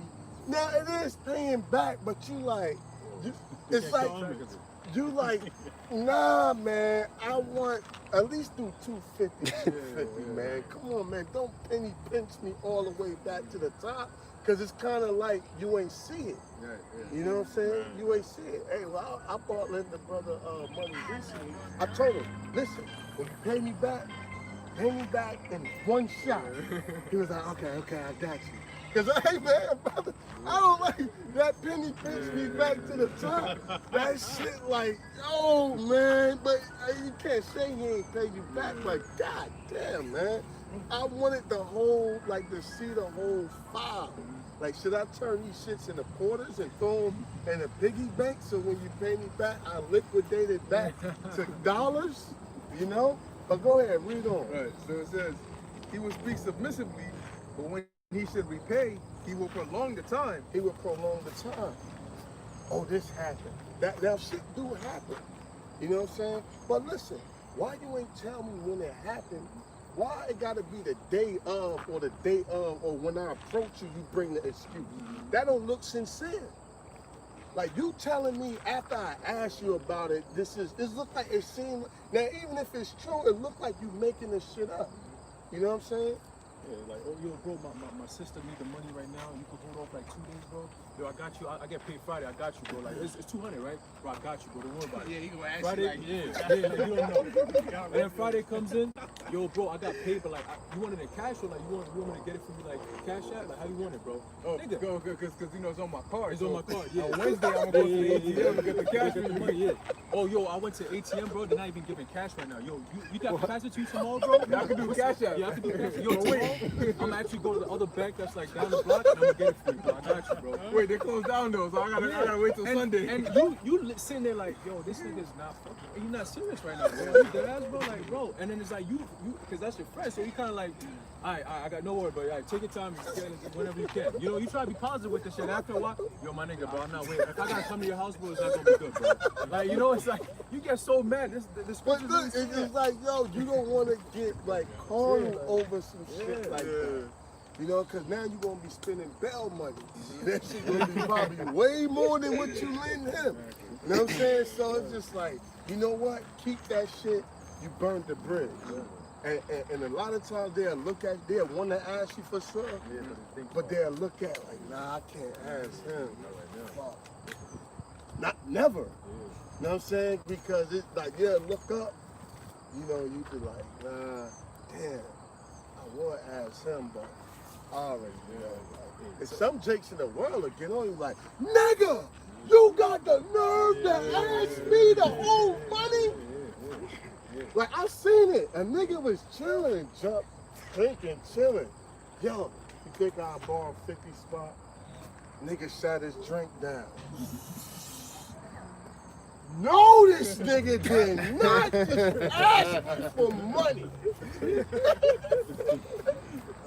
He like, oh, I know what you talking about. I know you talking about. I know. Just forget about it. He like, yo, don't ask me for no money, man. Yeah, and sometimes what they do is they guilt trip you. They start telling you about their sad story. Yo, bro, like, I ain't get paid this week, bro. It's been tough, bro. I got bills coming up and shit. Damn, son, like, I got nobody I could go to right now and shit. And you like, you want to ask for something? Go ahead and ask, bro. So I know you asked for it. I'm not going to open, oh, so what you trying to say, bro? You need me to spot you real quick? No. You got to ask, nigga. Fuck what you talking about? And then he's like, no, bro, like, yo, bro, but, yo, I'm not going to bother you, but, like, I know you're going through some shit right now, bro. You could spot me like 200 real quick, bro. Like, I got you as soon as I get paid. When you getting paid? Like 2 weeks, bro. Everything kind of slow right now, bro. Niggas like that, you gotta be careful, because those are the dudes, it's easy for them to ask, but when they giving, they never give, man. But the messed up thing is, you see the dude that owes you money on Instagram with gold chains, Right, flexing, buying drinks. But But you like, hold up, you told me you Like, didn't have money. You told me yeah. next week. But then the next day, you out here wasting money, splurging. You see how it is, but you see how Jake is. It's messed up. Hey, because what's that preset? Don't be fast to don't be slow to don't be fast to receive and slow to give. Yeah, because you tell them, yo, You this pay is back just as fast as you got it. Right. That's character. right. And that's what the Chief Gabar bring this out. It was real heavy. The word dollar means measurement. But we always look at it like the measure of currency. But really, or the measure gold and silver. But really, you could use a dollar to measure somebody's character. You could use money, a dollar to actually measure somebody's character. You know what I'm saying? So like yo, because really to pay somebody back, like, because when you want it and to pay it back, it takes character to do that, especially if he's not around. Saying you gotta like drive and bring it to him, that's like another reason not to pay him. You'd be like, yo. Cause Satan comes, you could be like, yo, I owe him this $150 or whatever. All right, I got it. But I gotta pay this. I just give it for you. You want to spending that shit. You're telling like, yo, I did have it for you, but this and that, But that's another reason when they not around or not to bring. But you got the cash up shit like that now. But that's like another reason people use like that not to bring. Or they'll have you come get your money. Hold up. You came to me to pick it up. You gonna come to drop the shit back off. It don't work like that. Unless you fucked up and crippled or something. Like, yo. But like I said, we got the cash app and shit now. But yo, bro, if you came over here to pick it up, you gonna come and drop. Come on, man. Let's not do that, man. Let's not do that nigga shit, They act like they forgot that they owe you. Unless it's we always got exceptions.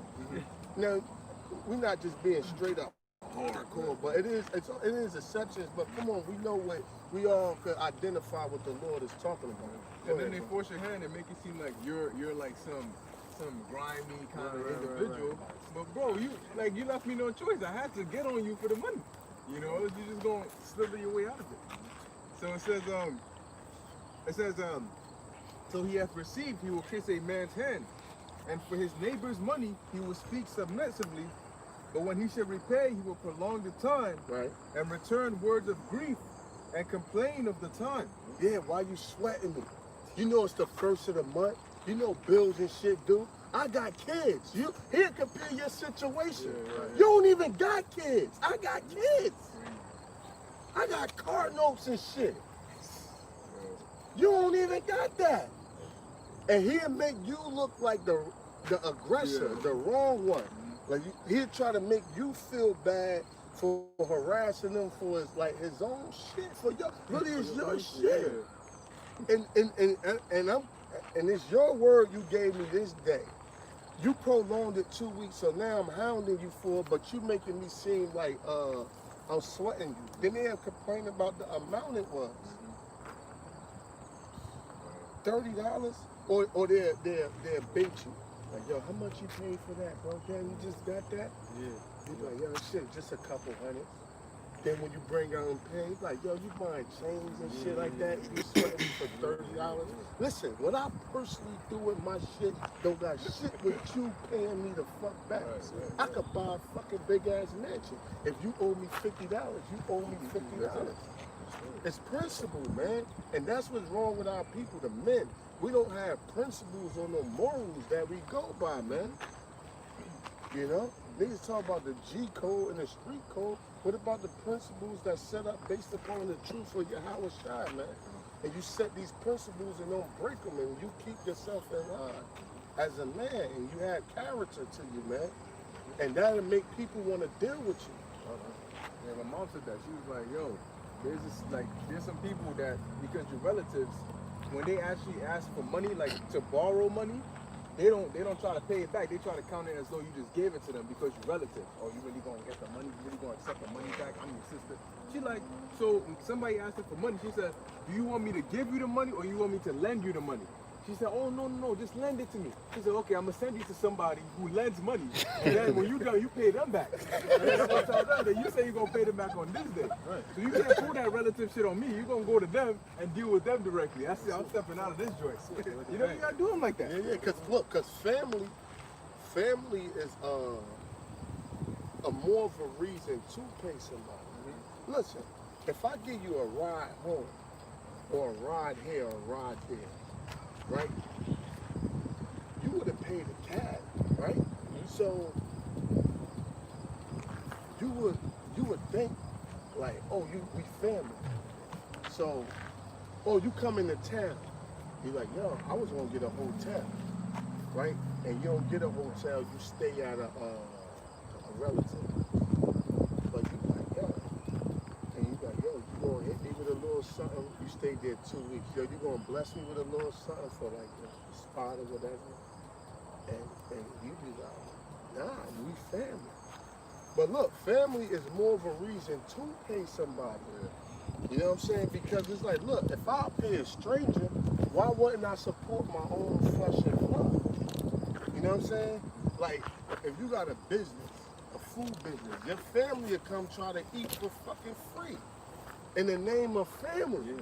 No, since you family, you supposed to give me a tip.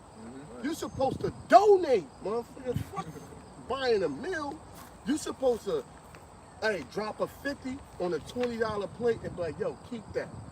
And throw it towards the business. But people use that word family to take advantage of you. To get something for free. Now, since I'm family, that's more of a reason to fucking pay me. That's how I look at it. Like, why wouldn't you financially support your family? You'll fight for them physically. You'll do others. You'll support them in every other type of way. But when it comes to finances, you don't want to support them. That's some bullshit, man. Yeah. They treat family like it's a currency.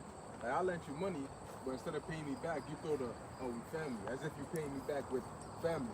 But when you needed the money, I didn't give you the money with family. You know what I'm saying? Bring up some shit. All of them niggas I fought for you. Yeah. All them niggas I fought for you, and you gonna sweat me over $50. Like, yo, then you would think like, damn, he did beat up 2-3 niggas for me. And he be like, all right, man, you can have it, you can have it. Don't let it be like an older cousin, or it's over. Like, don't let it be like big cuz, or like, you little cuz, you 17, 18, he big cuz, he 28, 29, and he borrowed 200. That shit gone. That shit gone. You lost that. You lost that. Yeah. Don't even ask for it. You got some threats and shit. So you asking for your money back? What? Hey, I was playing my bigger cousin in Street Fighter years ago, and when that shit first came out on Super Nintendo. Right? We was playing for like quarters and shit. No, it wasn't for money. It was if you lose, you pass the controller. But I actually beat him. We was like, yo, it was a bunch of kids around though. If the controller left your hand, that shit took a little minute to come back. So we like, yo, you lost. Like, the other kid was like, yo, all right. But he was the only bigger one there. So he was like, yo, you lost. Like, pass up the controller. Man, he straight deep on that shit. Like, man, fuck that. I'm playing again. That little niggas talking about. I was like, oh shit, but that ain't kind of the way to be. Listen, man, you gotta be fair with children, adults, cause look, you teaching them how to be. You know? You can't be like, oh, he's a kid, I'm gonna pump him for his shit. He 9 years old, 11, 12 years old. I'm gonna beat him, I'm gonna take him. Women do that shit a lot. You know, I'm gonna take advantage of, I'm gonna take his shit, he don't know what he got. Or they say, let me hold it for you, baby. You know, you bless like a little 9-year-old with $100, $50. His mother get wind of that shit. Let mommy hold it for you, baby. And that shit good as gone. That shit, he might see like $8 from that shit. And that shit gone. Don't worry, mommy gonna give it back. She done straight distorted the shit. You know? I got a precept real quick. What you mentioned. Ecclesiasticus chapter 8, verse 12. Lend not unto him that is mightier than thyself. For if thou lendest him, count it but loss. The big homie ain't giving that shit back. Yeah, Debo ain't giving that shit back. What bike?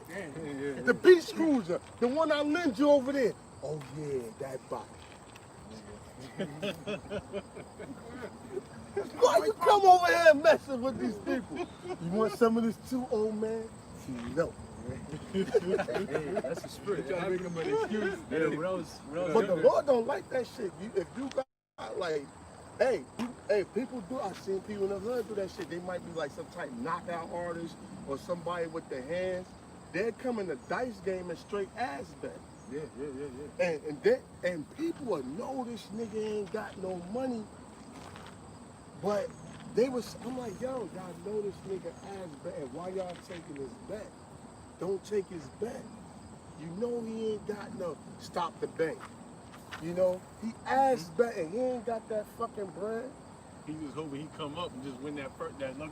But he's some type of push his weight around right, nigga, right. like, you know what I'm saying? Like, and everybody know, like, yo, this nigga, oh man, you know what I'm saying? Listen, don't bet. Tell him no bet. Like, nah, no bet, no bet. And I seen niggas go, come on, man, I ain't good for it. I'm really just walking, man, fuck y'all little niggas, man, and walk off and shit. You know what I'm saying?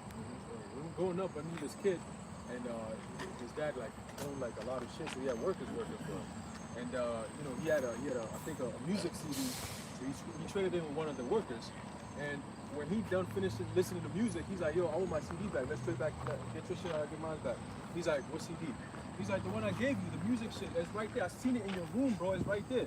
He's like, nah, I bought this shit. It's not yours. He's like, bro, this is yours and this is mine. Can I have my shit back? Like, you know what I'm saying? He's like, nah. And he started talking like, yo, give my shit back. I'm gonna go and tell my dad, give my shit back. You're gonna get fired, all this shit. Yo, he slapped this kid one time. This kid was looking around, looking at stars and shit. He went home, crying on the phone, calling his mom. Yo, this kid smacked me because I gave him a CD and he didn't want to give it back to me. And he's like, yo, if you want to go tell your dad, go tell your dad. This is my shit now. You know, he bullied his way into taking the shit from the kid. And the kid, ever since that kid learned a lesson, he's like, nah, fuck that. That nigga came back, he's like, yo, you think you can pay? He's like, nah, fuck that. It's not for me, it's for somebody else. You can buy your own shit. You see, so just like that, you don't lend to somebody who's mightier than you. You know what I'm saying? Because Esau is the same prime example. You take out loans, you send a freaking an IRS right after you, man. You be like, damn, son, like I just gotta. They keep taking the money out, man. You can't play that game with Esau, man. He's the mightiest one on this planet Earth right now. When you put money in your account, if he's quick. Right. But then Yeah. when you're trying to get it out, Yeah. then it's all these fees. On business, it takes 5 to 7 business days to get your money back. You're like, bro, what the, you know? When I gave you the money, it was quick. It was quick, yeah. Like them guys, man, they try to lie to you on top of that, and you can catch him in a lie, but now you wonder, should I really expose him right now? Because the threats he's giving me right now, like he's like, oh, I don't got it, but I can see it in your room though. Right. But I'm not even gonna say that, because then you might just get mad and try to hurt me for catching you in the lie. You know, that's so wicked, bro. Like why? Hey, but that's why hey, in the kingdom, man, things are gonna be all right, man. Because today is just That's worse. extortion. Yeah. That's extortion. You know. Oh, with the truck. Yeah. Verse 6, it says, if he prevail, he shall hardly receive the half. See, if he prevails, you probably really hardly will see half of what you loan him. It says, and he will count as if he had, and he will count as if he had found it. If not, he hath deprived him of his money, and he hath gotten him an enemy without cause. Yeah, so like a lot of relationships go south, good friendships and shit over that money. And it's not really the money, the principle of someone not dealing faithful and keeping their word. It says, he payeth him with cursings and railings, and for honor he will pay him disgrace. Yeah, fuck that motherfucker. Right. Motherfucker gonna tell me this and that. Then you also get a bad rep about you. Now everybody know not to loan you nothing, not to give you nothing. It says, many therefore have refused to lend for other men's ill dealing, fearing to be defrauded. Mm-hmm. Right. Hey, the elder Shah Allah, he got a whole book collection. He don't let nobody hold his books. I'm like, wow. He's like, no, you could come over here and read them. But he was like, at his earlier years in the truth, he used to give out his different books, and they used to come back with like cheese doodle stains on them. They used to come back fucked up, and he said he dealt with that so much that he just got cold. Like, yo, I don't care who you are, you're not getting one of my books. You're not just hurting him, you're hurting somebody who may actually need it, a righteous man. He just got cold. He just like, listen, you know, hey, sometimes when women deal with a bunch of shitty ass niggas, that's why by the time they get to you, they just done. Like, listen, it's fuck niggas. You could be good, I don't care. I'm just cold, you know? I'm just cold, like, I'm just ill towards everybody because my last 6, 7 dudes I deal with just shitted on me, just took advantage of me, just did this, just did that. I was loyal to them, and I was just dogged out all around the board. And you coming like, yeah, I'm not like that, but they ain't really trying to hear that shit. They just got that grimy ass mentality, and that shit just stuck with them. You know, and that's just like, you know, it's too far gone unless the Lord put the spirit on them to like restore them back to a sane mentality. You know, that's it on that? Yes. That's why the Lord had these laws put into place. That's why I would say to put evil out of Israel, because once it starts, it affects everybody else. You might think, well, how is just me dealing with this brother going to affect you? But it's actually going to affect the community, because then he don't want to lend to anybody else. You know, and it actually becomes like a thing. You know, because you think it starts off small, but it keeps accumulating, and it gets worse. So that's why they would deal with it on the spot. A disobedient child, deal with him. An adulterous woman, deal with her. So nobody can say, well, wait, she committed adultery, but she's still good. You know, so maybe if I could probably make, no. Kill him on the spot, so that way ain't no none of that, man. Yeah, and a lot of those scriptures said so you could put away evil from amongst Israel, because a lot of that shit is cancerous.